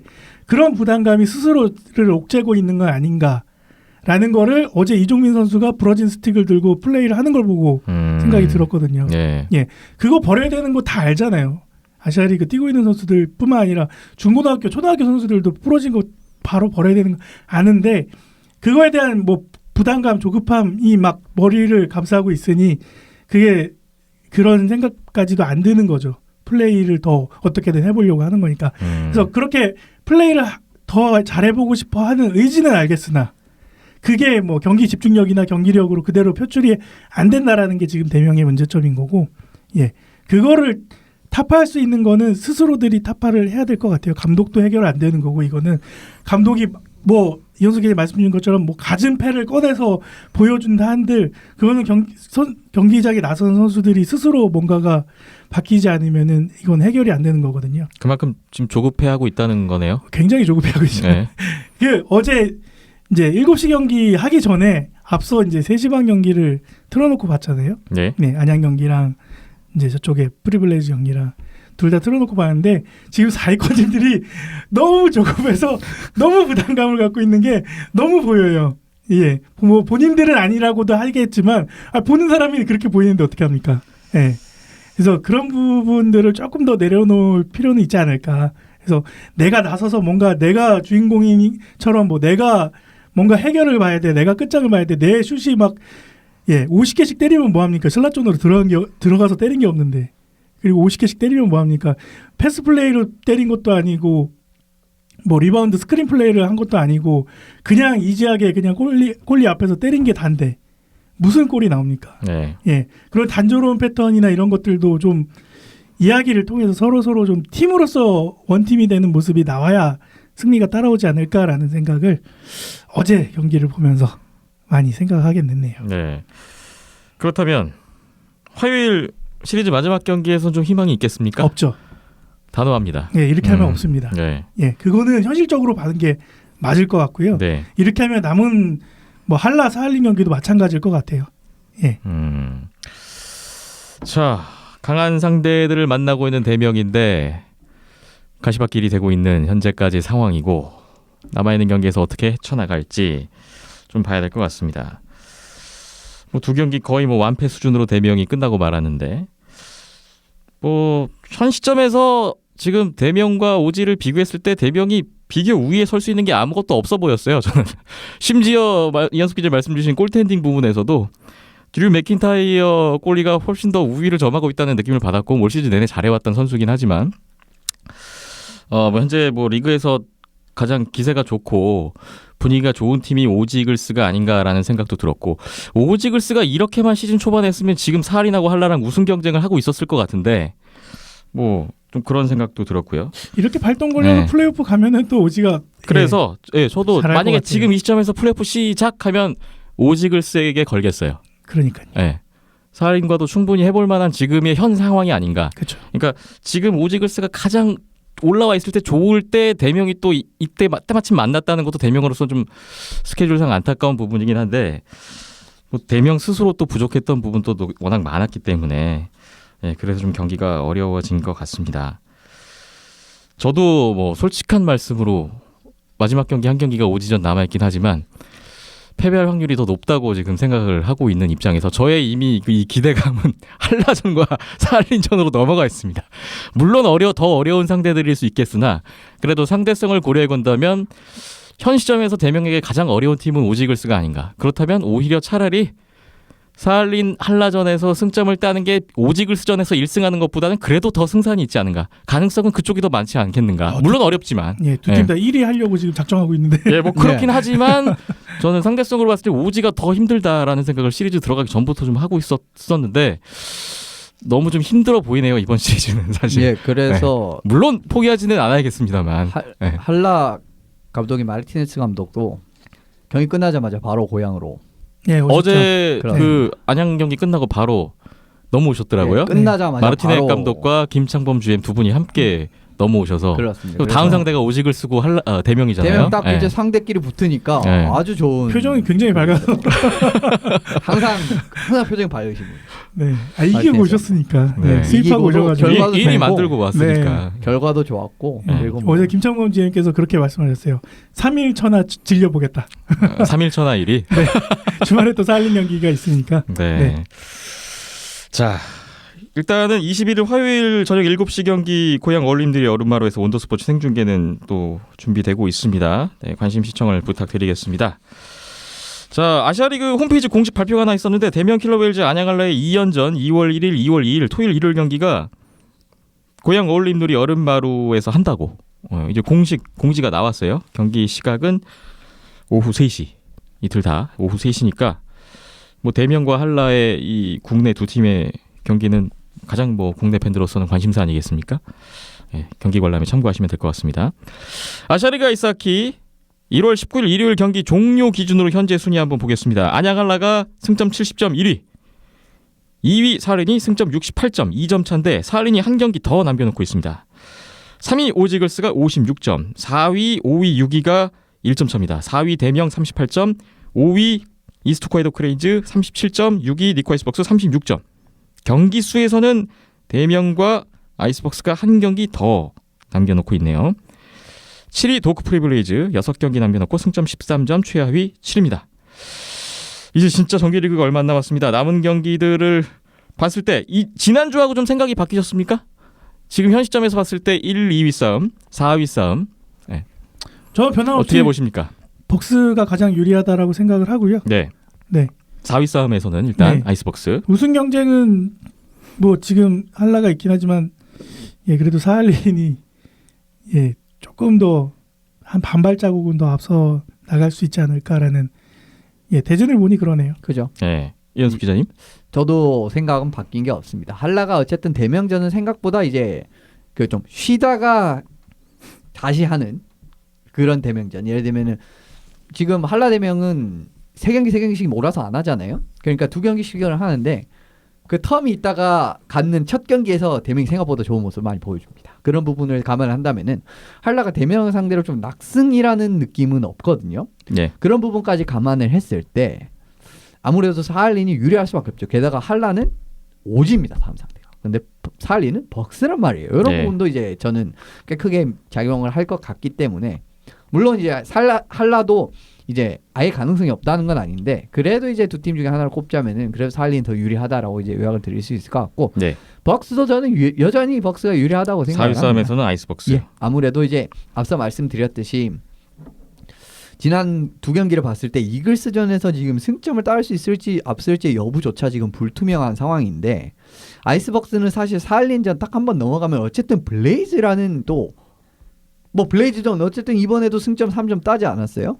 이제 예를 들면은 뭐 진짜 똑같은 결과로 딱 다 나가게 된다면은 이거 뭐 어떻게 보면은 진짜 대명이 만약에 진짜 최악의 경우에서 진짜 막 성점을 막 거의 못 따는 이런 결과가 나오게 되면은 진짜 뭐 블레이즈전 1승만 해도 뭐 그냥 갈 수 있는 겁니다. 이런 부분이 있다라는 부분에서 확실히 좀 상대적으로 어떤 상대를 마지막에 만나느냐. 크레인즈도 마찬가지고 크레인즈도 어쨌든 프리블레이즈 3전을 3경기가 있고 지난번에 1전에 블레이즈 만났을 때 진짜 완승을 3번 딱 하면서 올라왔거든요. 네. 그런 부분이 있기 때문에 이글스전 2경기를 진다고 하더라도 어쨌든 블레이즈전은 3경기라는 여유라는 부분은 지금같이 승점차가 거의 없는 부분에서는 사실 너무 크다라고 저는 생각을 해요. 뭐 지난 경기에서는 사실 좀 안 좋은 결과가 나왔을지라도 다음에는 사실은 전반적인 전력을 지를 생각을 한다면은 그런 앞서 말씀드린 그런 정신적인 부분, 이제 이 링크에서 마지막 경기 홈 최종전 이런 부분까지 이제 빠진다라는 부분을 생각을 해본다면은 더더욱 어떻게 보면 좀 벅스. 이번에는 어떻게 보면 벅스가 홈 3연전 최종전이란 말이에요. 예. 그런 이제 심리적인 우세가 역으로 또 가고 앞서 말씀드린 또 그 니코에서 그 강성 팬들의 그 욕설을 건드릴 수 팬들이 있을까요? 무서워서. 지면은?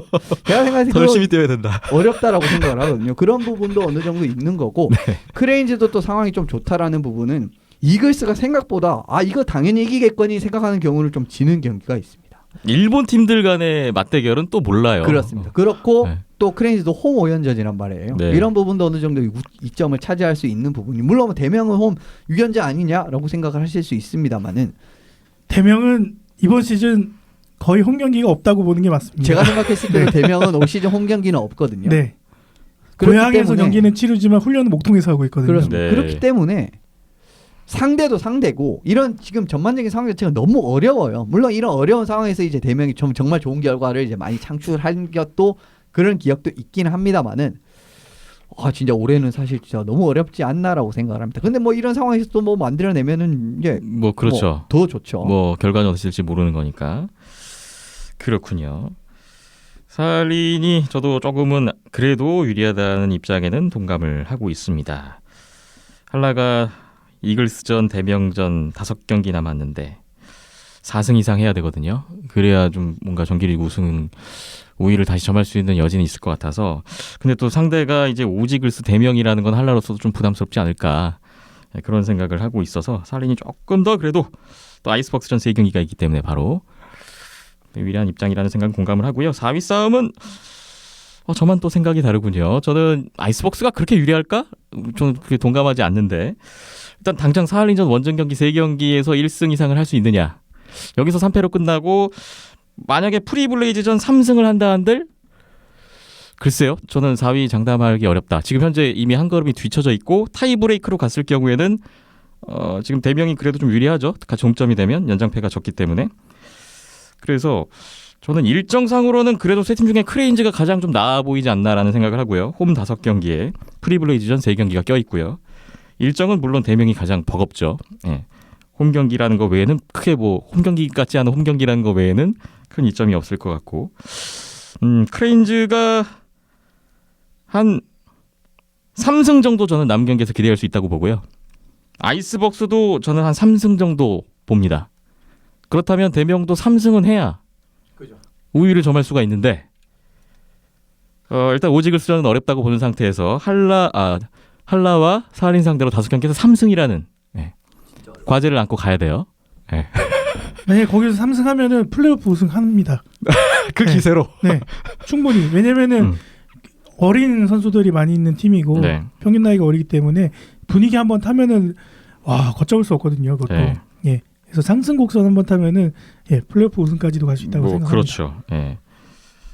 그래요. 그래서 저는 버거운 과제지만 저는 오지글스 1승 할 가능성보다 대명 한라 상대로 3승할 가능성이 그래도 전 높다고 보고 있습니다. 대명에게 조금 좀 유리한 판이 더해지려면은 사할린과의 3연전 들어갔을 때 사할린이 이미 정규리그 1위를 확정 지어 놓는다든지 이런 그림까지 연출이 된다면 어떤 동기부여적인 측면에서 양 팀이 서로 다를 것이기 때문에 또 그런 부분도 나타날 수 있는 여지는 좀 있는 것 같습니다. 자, 이번 주에도 중요한 경기들이 이어집니다. 한번 보죠. 우리나라 안양 빙상장에서 안양 한라와 오지글스의 3연전 1월 23일, 25일, 26일 목요일, 토요일, 일요일에 잡혀 있습니다. 9월에 도마코마이 3연전에서는 오지글스가 2승 1패 승점 6점으로 위닝 시리즈를 했었어요. 안양 한라의 올 시즌 정규리그 마지막 홈 시리즈 홈 경기 설 연휴 기간에 펼쳐집니다. 한라가 이제 3일 휴식 후에 바로 들어가는 시리즈고 이글스는 이제 대명과 경기 끝나고 하루 쉬고 바로 또 들어가는 시리즈입니다. 한라의 김기성 선수 통산 400포인트에 딱 한 개 남겨놓고 있는데 목요일일지 토요일일지 일요일일지 기대가 되고요.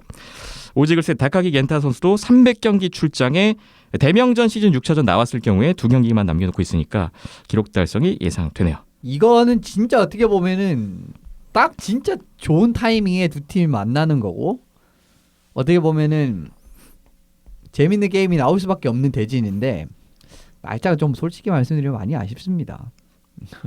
이거는 좀 처음에 말씀을 드리는 거고 네. 게임 자체는 재밌을 수밖에 없어요. 이 두 팀이 지금 처해 있는 상황이라든가 전반적으로 이런 부분. 오지는 어떻게 보면은 거의 2등 할 가능성이 없기는 합니다만은 그래도 진짜 선두권 싸움 하려면은 여기서 진짜 9점을 따야 되거든요. 이런 부분 사실 거의 불가능할 거라고 생각을 합니다만은 네.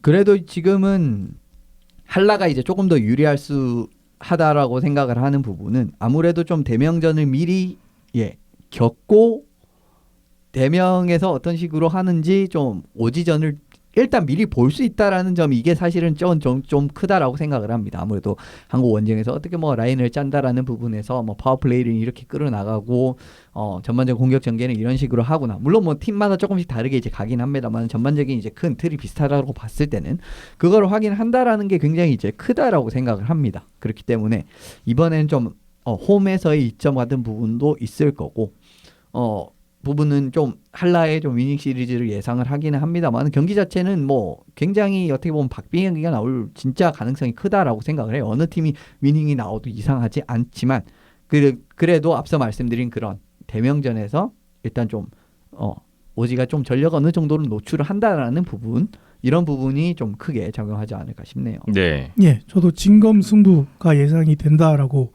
한 줄로 말씀드릴 수 있을 것 같고요. 네.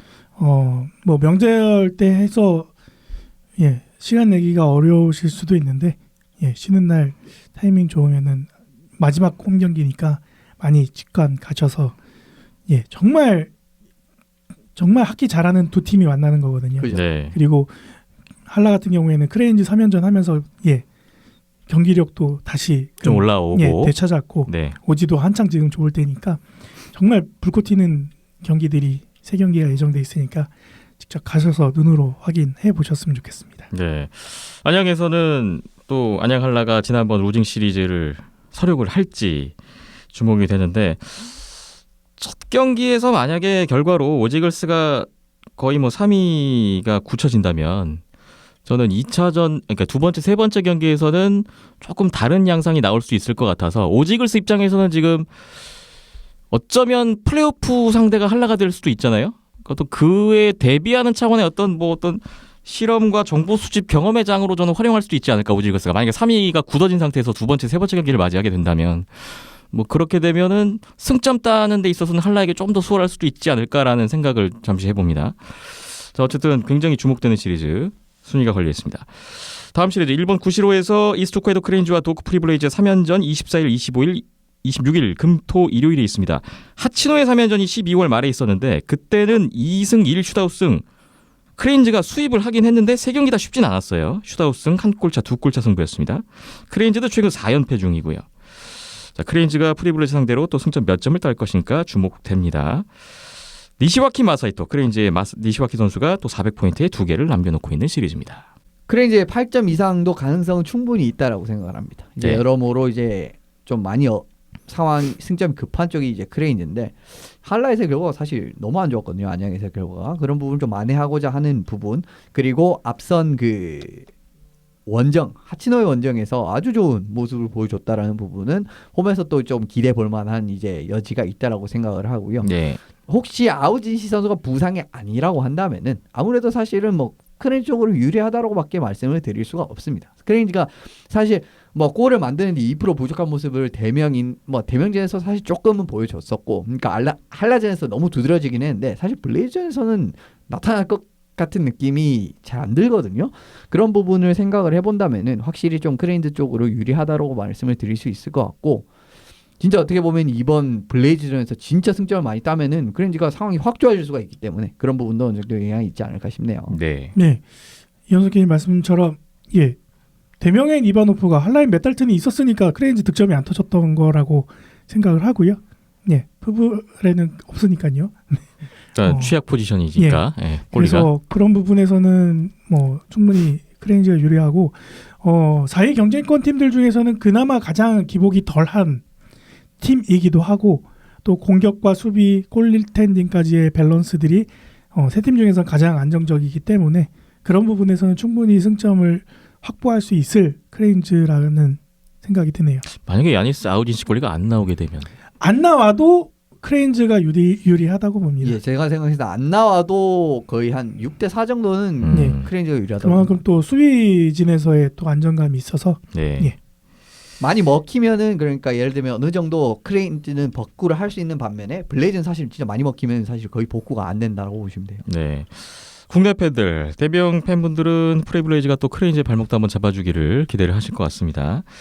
다음 마지막 시리즈 러시아 유즈노 살린스크에서 살인과 니코 아이스박스의 3연전이 25일, 26일, 27일, 토일, 월요일 3일 연속 경기입니다. 니코 3연전에서는 9월에 2승 1 슈다우승, 승점 8점 사할린이 수입을 거뒀는데 니코에서는 어떨까요? 자, 사할린이 최근 7연승 상승세고 아이스박스는 최근 또 2승 7패로 부진합니다. 아이스박스가 플레이오프 가기 위해서는 사할린전에서 승점도 필요한데 어떻게 전망하십니까? 승점이 필요한데 사실 이번 3연전 좀 어려울 가능성이 크죠. 아무래도 전반적인 전력의 차이가 사할린이 워낙 이제 좋다라고 하고 이제 보여줄 수 있는 부분이 있기 때문에 그래도 진짜 의외의 결과가 나온다면 제가 생각했을 때 어쩌면 진짜 니코가 한 1승 정도는 할 가능성은 없지는 않습니다. 왜냐하면 사할린이 지난 블레이즈전에서 너무 고전했어요. 그러니까 블레이즈전 첫 경기 뭐 10대 0으로 이기고 난 다음에 선수들이 기를 놨는지는 모르겠는데 그 다음 경기 2대 1대1 거의 뭐 별 차이 없는 경기들이 나왔거든요. 네. 그러니까 사할린이 예전부터 말씀을 드리지만 얘네들이 진짜 우리가 상황이 좋다라고 하면은 굉장히 크게 방심을 하는 경향이 없지 않아 있어요. 그런 부분에서 니코가 한 경기 정도 파고 들어갈 부분 게다가 거기다 플러스 후쿠지 그날 폭발 이러면은 또 한 경기 딱 잡을 각이 있긴 있는데 사실 그 실현 가능성이 그렇게 높진 않아요. 그게 실현이 설령 된다고 하더라도 정말 사할린이 올 시즌 보여주는 경기력 자체가 거의 빈틈이 없는 수준이기 때문에 아무리 니코 원정이라고 할지라도 이번 시리즈는 사실 사할린이 못해도 위닝은 당연하고 진짜 뭐 승점 9점도 가능성이 없지는 않다라고 생각을 합니다. 네. 벅스 말씀 주신 것처럼 벅스는 3점 그거 한번 노릴 3점 대성공이죠. 타이밍으로 가려고 할 거고. 근데 또 지난 시즌들을 돌이켜 봤을 때는 그래도 6번 만나고 4번 만나고 하면 한 번은 찌르는데 성공을 했었거든요. 의외로 네. 진짜 한 번씩 다 그래서 잡습니다. 의외로 아이스박스가 그래도 일본 팀들 중에서는 사할린을 상대하는 데 있어서 의외의 모습을 보여주는 게 또 아이스박스다 보니까 아이스박스도 그런 한 번의 이변을 만들기 위한 3연전이 되지 않을까 싶고요. 네. 그 3점이라면은 대성공이죠, 지금 상황에선. 네. 아이스박스가 승점을 올릴 수 있을지. 사할린이 정규리그 마지막 홈 시리즈입니다. 다시 1위로 올라갈 수 있을 것인지 결과를 기다려 보겠습니다. 비하인드넷 230회 잠시 후에 해외 소식 나눠보겠습니다.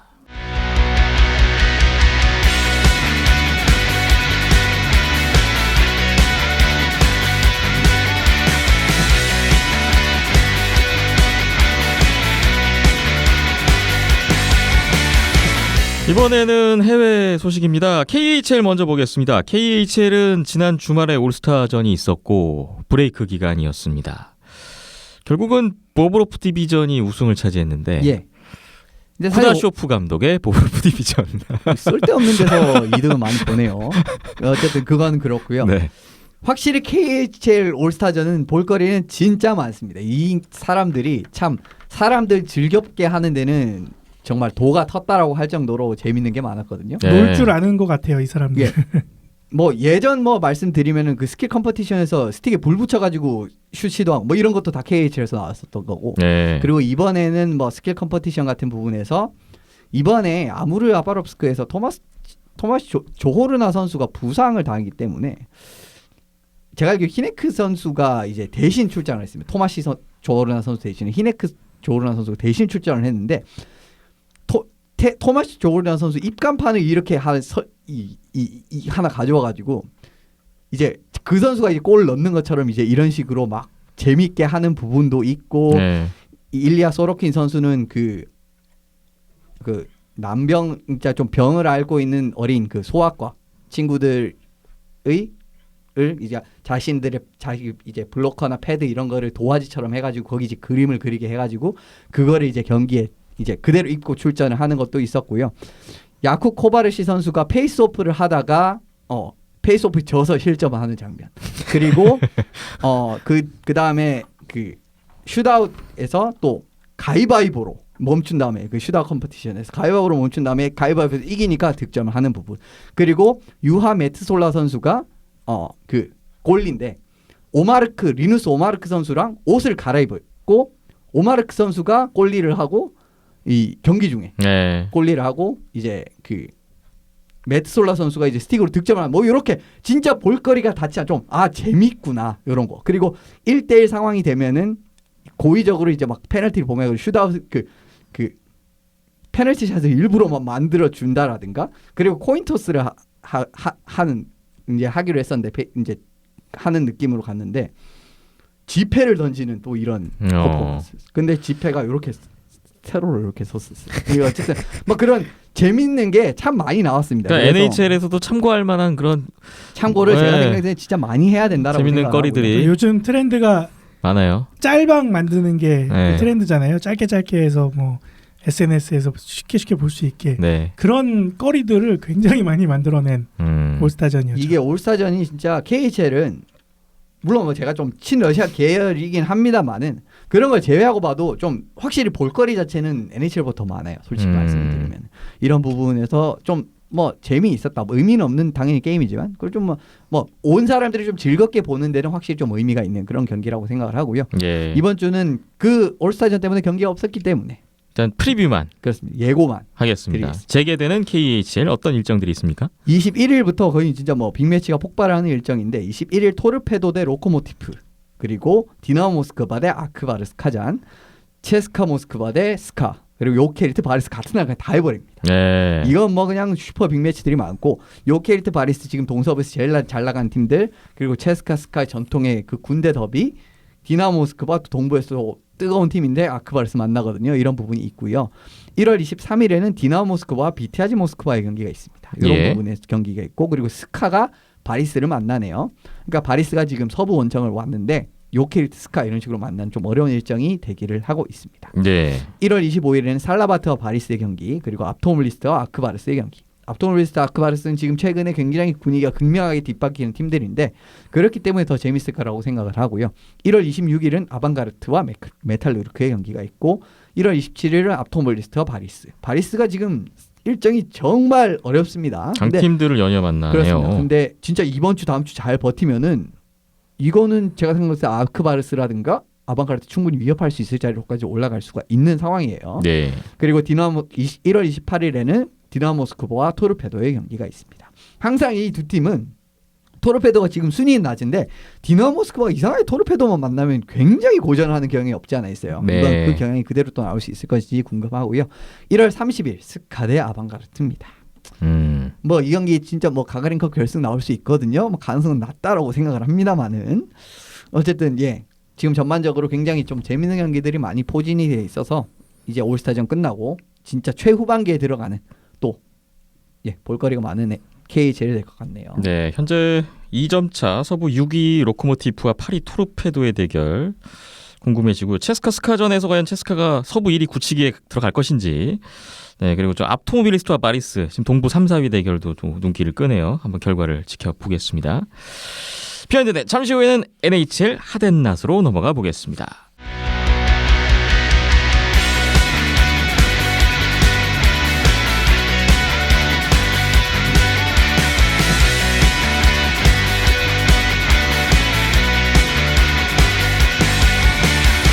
NHL 하덴낫 시간입니다. 오늘은 낫 팀들을 살펴보기에 앞서서 잠시 짚고 넘어가야 할 문제가 있습니다. 감독들이 계속해서 바뀌고 있습니다. 그렇습니다. 자, 연이은 감독 교체 바람인데 지난주에 가장 좀 화제가 됐었던 것은 베이거스 골든 나이츠 제러드 갤런트 감독이 해임됐습니다. 근데 전 세너제이 감독이었던 피터 데보어 감독이 후임 감독으로 왔어요.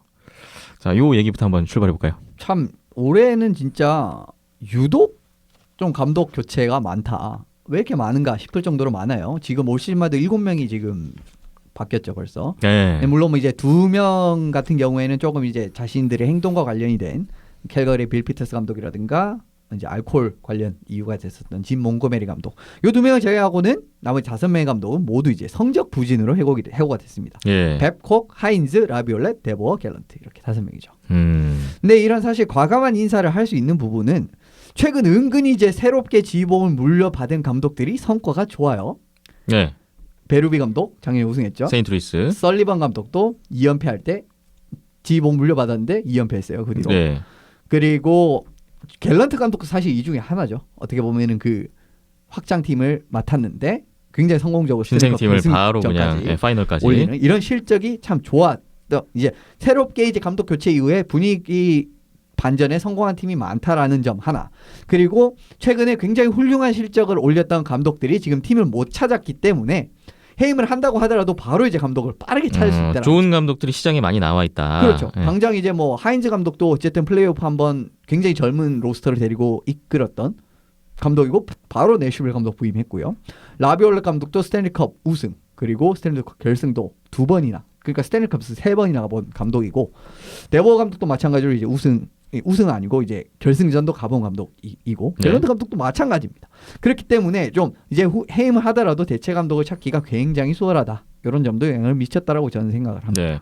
근데 보통 이제 감독들이 잘린다는 건 성적 부진의 이유가 다반사인데 이번에 갤런트 감독의 경질은 성적 부진이라고 생각해보면 지금 베이거스의 성적이 그렇게 나쁜가라는 생각을 할 수도 있거든요. 그렇죠. 지금 베이거스에서 3시즌 동안 승점을 획득하는 확률 이 60%가 넘어요.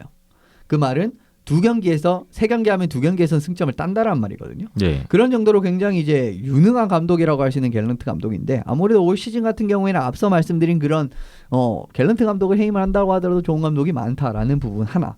그리고 또 베이거스가 진짜 그 올해 앞서 그 하드나스 소개 드렸지만 참 기복이 많았습니다. 안 좋을 땐 정말 쭉 연패를 하는 이런 감도 없지 않은 부분, 그런 부분도 어떻게 보면 이렇게 기복이 심하면은 앞으로 장담을 할 수가 없는데라는 이런 부분도 어떻게 보면 해임의 원인이라고 생각을 할 수가 있어요. 그런데 네. 확실히 좀 과감하다라고밖에 말씀을 드릴 수가 없는 게 그 전에 팀이 상당히 좋았고 지금 베이거스 사실은 진짜 퍼시픽 1위 올라가는 것도 문제가 아니거든요. 근데 이런 시점에서 정말 과감한, 좀 어떻게 보면 기복을 줄이겠다라는 일념 하에 교체를 했는데 이게 어떤 결과가 나올지 좀 지켜봐야겠네요. 결과가 말해주겠죠. 네, 지켜보겠습니다. 자, 핫앤낫 바로 들어가 보겠습니다. 오늘 핫 첫 번째 팀은 오프닝 때 소개를 드렸습니다. 콜럼버스 블루제키츠입니다. 5연승을 달리고 있습니다. 예, 오늘도 이제 승리를 거두면서 오늘 레인저스전 2대2 승리가 있었고 1월 14일 보스턴전 3대0, 1월 16일 캐롤라이나전 3대2, 1월 18일 뉴저지전 5대0. 이걸 어떻게 보면은 진짜 안정적으로 그냥 쭉쭉 이기고 있고 그 중에는 보스턴 캐롤라이나가 끼어 있다라는 점도 굉장히 훌륭하죠. 네, 최근 11경기가 9승 2패예요. 세노제이에게만 2패를 한 콜럼버스인데. 요상하네요. 네. 자, 연승의 배경을 한번 짚어보겠습니다. 지금 최근 들어서 확실히 팀 컬러를 좀 빠르고 어떻게 보면 활동량 위주로 좀 교체를 해나가. 어떻게 보면 그런 선수들이 더욱 더 잘 지금 콜럼버스에 녹아든다라고 말씀을 드릴 수가 있습니다. 이제 콜럼버스 최근에 이제 로스터를 보시면은 지난번에 예전에 수비적인 부분을 언급드렸으니까 오늘은 공격적인 부분을 1차적으로 많이 언급을 드릴게요. 공격 같은 부분은 신장은 그렇게 크지가 않습니다. 전반적인 포워드들의 이제 그 신체 사이즈를 보시면은, 하지만 윙어들이 진짜 속도전에 능한 윙어들을 많이 배치를 하면서 템포가 진짜 많이 빨라졌어요. 이런 네. 부분이 많이 도움이 되고요. 특히 1, 2라인에서 좀 득점을 담당할 수 있을 법한 득점형 윙어들을 많이 배치하면서 공격을 좀 빠르게 풀어나가는 부분, 그리고 좀 역습 부분도 잘 풀어나가는 부분도 많이 도움이 됐다라고 할 수가 있습니다. 그리고 좀 수비들 선수들도 뭐 예를 들면 막 가르고프 선수 같은 선수도 퍼군반에 괜찮은 선수고, 그리고 1라인 수비를 맡고 있는 존스, 뭐 워렌스키 이런 선수들은 진짜 뭐 공격 전개에도 굉장히 능한 선수들이기 때문에 역시 이런 부분, 수비들의 공격 가담 같은 부분도 팀을 좀 빠른 팀으로 탈바꿈하는데 큰 영향을 끼쳤다라고 할 수가 있겠네요. 네. 자, 이렇게 잘 나가는 팀들 보면 보통 이제 구세주가 있기 마련인데 그렇습니다. 콜럼버스에도 요즘 그런 선수가 있다고요. 예, 엘비스 메르즐리킨스라는 선수인데 라트비아 선수거든요. 예. 예전에 그 정말 입이 마르도록 칭찬을 해드렸던 코르피살로 선수가 또 부상을 당하면서 참 큰 위기가 찾아왔었던 콜럼버스입니다. 근데 메르즐리킨스 선수가 굉장히 좋은 기량을 과시하면서 상승세에 큰 원동력이 되고 있네요. 지난 3경기가 보스턴 캐롤라이나 뉴저지전이었는데 다 나가서 이겼고요. 107세이브 2실점 98.2%에서 2셧아웃 2번이라는 경이로운 성적을 올리면서 진짜 어떻게 보면은 코르피살로 선수가 생각이 하나도 안 날 정도로 좋은 모습을 보여주고 있는데, 예전부터 이제 콜럼버스가 좀 이제 좋은 골리들을 좀 어리고 좋은 골리들을 많이 이제 가지고 있는 팀이었거든요. 그런데 지금 메르즐리킨스 선수도 이제 잘 자리를 잡았고 코르피살로도 잘 자리를 잡았기 때문에 여러모로 좀 잘 풀리고 있는 팀의 상황이 되고 있네요. 라트비아 출신의 엘비스 메르즐리킨스 선수의 활약 또 돋보였습니다. 여기에 또 부상 복귀자들도 있으니까 좀 그렇죠. 긍정적인 요소들이 많이 보이는 콜럼버스 블루제키츠입니다. 지금 될 팀 무드로 콜럼버스가 네. 가고 있거든요. 지금 팀 분위기도 많이 올라왔는데 부상자까지 복귀를 하고 있는데 2경기 전에, 그러니까 캐롤라이나 전에 애킨슨 선수가 복귀를 했습니다. 그러면서 2경기에서 5포인트를 올렸고요. 네.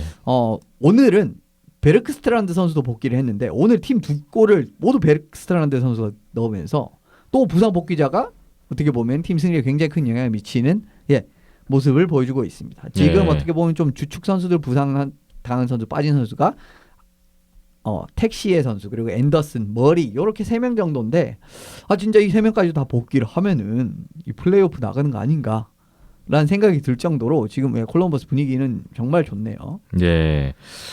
콜럼버스 블루제키츠가 이제 플레이오프권으로 들어왔고 중요한 시점에서 상승세를 타고 있는데 과연 끝까지 갈 수 있을지 궁금해집니다.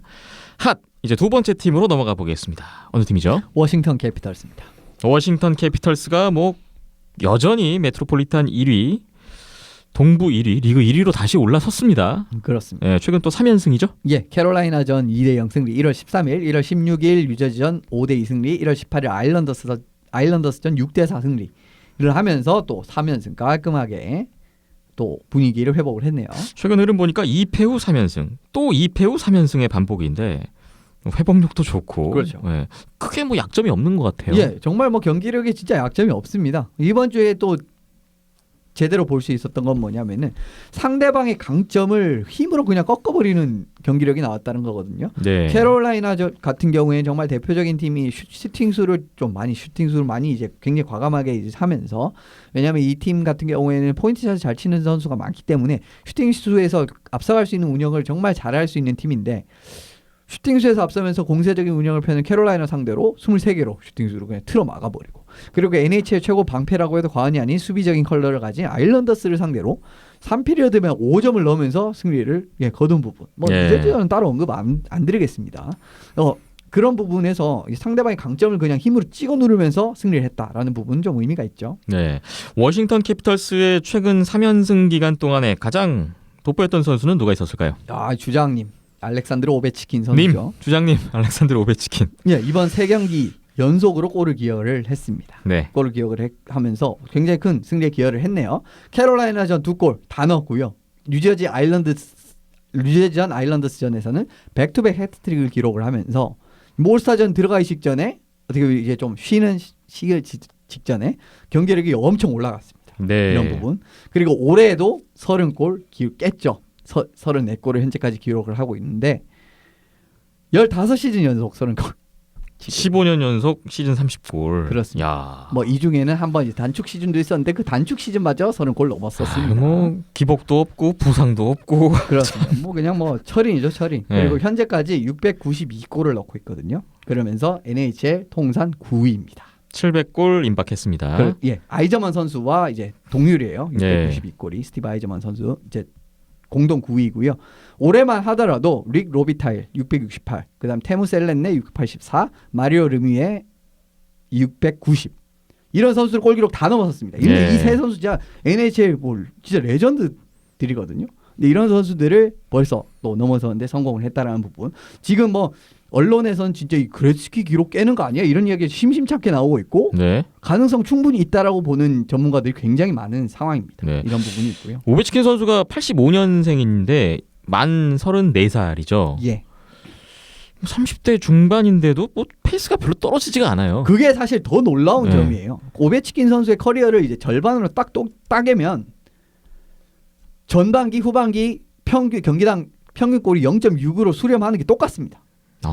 그렇고 이게 지금 또 말씀드린 부분은 20살부터 29살까지 어떻게 보면은 진짜 바리바리 달릴 수 있는 그때 경기당 0.62골을 기록을 했는데 지금 30세, 30이 거의 만으로 34시죠.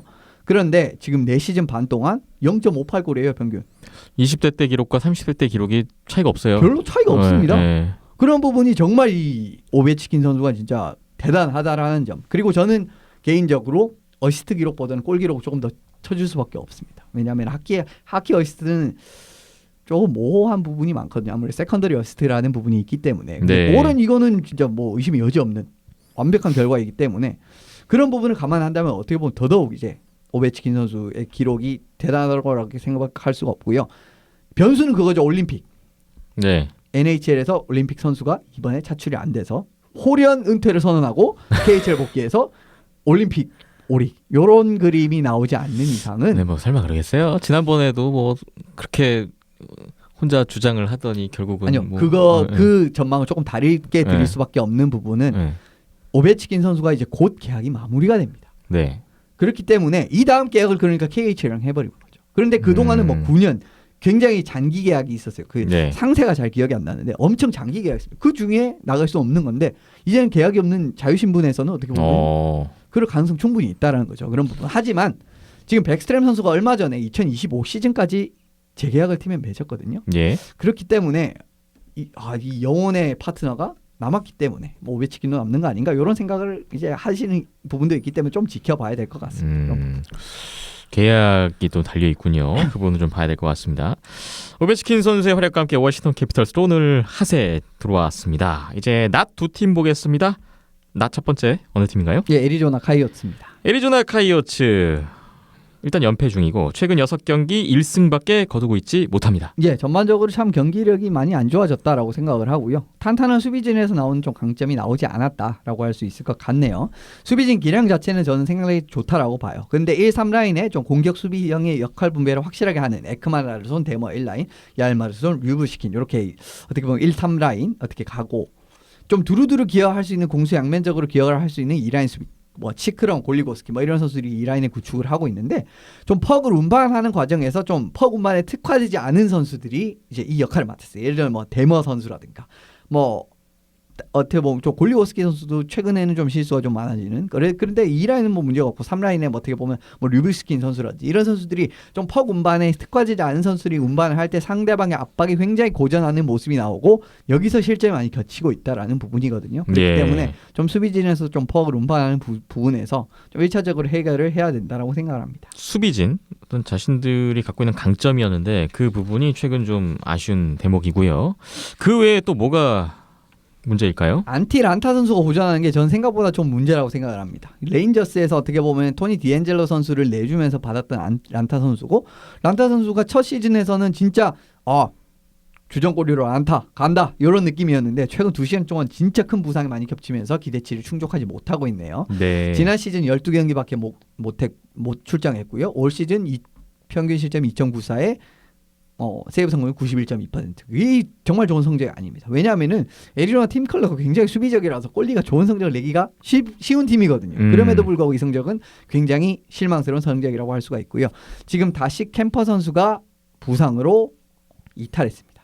그렇기 때문에 좀 빈자리를 메워야 되는데 란타 선수가 생각보다 빈자리를 못 내어주는 그런 이제 것도 있기 때문에 더더욱 좀 애리조나의 지금 부진이 좀 뼈아프게 다가오네요. 퍼시픽 상위권이 워낙 촘촘해서 별 차이는 아닌데 애리조나가 일단 최근에 안 좋은 흐름에 따라서 퍼시픽 5위로 내려와 있는 상황입니다. 오늘 낫에 선정된 애리조나 카이오츠였습니다. 낫에 한 팀 더 있습니다. 세너제이 샤크스입니다. 또 퍼시픽 팀이 나오는데요. 3연패. 네. 하위권 벗어나기가 쉽지 않습니다. 그 안 좋은 애리조나한테도 지고 콜로라도 안패, 밴쿠버 완패하면서 그냥 뭐 최근에 진짜 경기력이 좋지 못해요. 새해 들어서 그래도 좀 괜찮았잖아요. 첫 6경기에 4승 1패 1OT. 그렇죠. 다시 또 내리막으로 돌아섰습니다. 그러니까 또 예전에 안 좋았던 그런 거 그냥 그대로 네. 또 보여주고 있고요.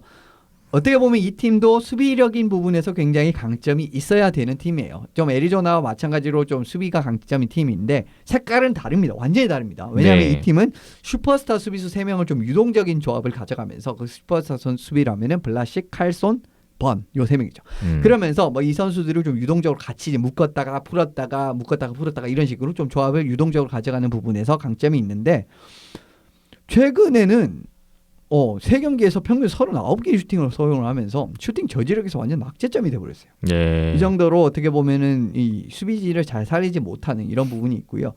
왜 이게 문제라고 하면은 지난해부터 세너제의 골텐딩이 거의 사실상 리그 최하위 수준이었습니다. 근데 올해 골텐딩 듀오 달라진 거 아무것도 없거든요. 그렇기 때문에 수비적인 부담을 지워주면 지워줄수록 더더욱 안 좋은 결과로 나타날 수밖에 없는데 그 안 좋은 결과가 이번 3연전에서 그대로 드러나면서 어떻게 보면은 안 좋은 수렁에 빠질 수밖에 없는 상황이 되고 말았네요. 애리조나와 조금 비슷한 부분인 것 같은데요. 여기에 이제 세너제이는 더군다나 부상자들도 있습니다. 예, 네. 그렇죠. 악재 그게 또 악재예요. 더 이제 답이 없는 어떻게 보면 좀 콜럼버스랑 정반대로 흘러가는 느낌이라고 할 수 있을 것 같고요. 네. 로건 커처 선수가 1라인 이제 센터 역할을 하고 주장으로 올해 발탁이 되면서 참 이제 분투를 해주고 있는데 이 선수가 또 발목 부상으로 6주, 8주 아웃이 확정이 돼버렸어요. 아하. 그러면서 힘이 더 빠졌고요. 지난해 같은 경우에는 1, 2, 3라인에 모두 30골 이상 기록한 선수들이 다 있었습니다. 근데 올해는 진짜 한 명도 없을 가능성도 지금 굉장히 크게 생겼고 네. 지난해 폭발력이 아예 없어져 버렸습니다. 이게 사실은 제일 두드러진 경기가 밴쿠버전이었거든요. 사실 밴쿠버가 리그에서 슈팅 저지력이 그렇게 좋은 팀이 아닙니다. 슈팅 저지력은 뒤에선 4등, 5등 이 정도예요. 그 정도로 굉장히 안 좋은 팀인데 밴쿠버를 상대로 2피리어드까지 슛 7개밖에 못 때렸어요. 이게 말이 되는 겁니까? 네. 2피리어드까지 슛을 7개 만들었다고요.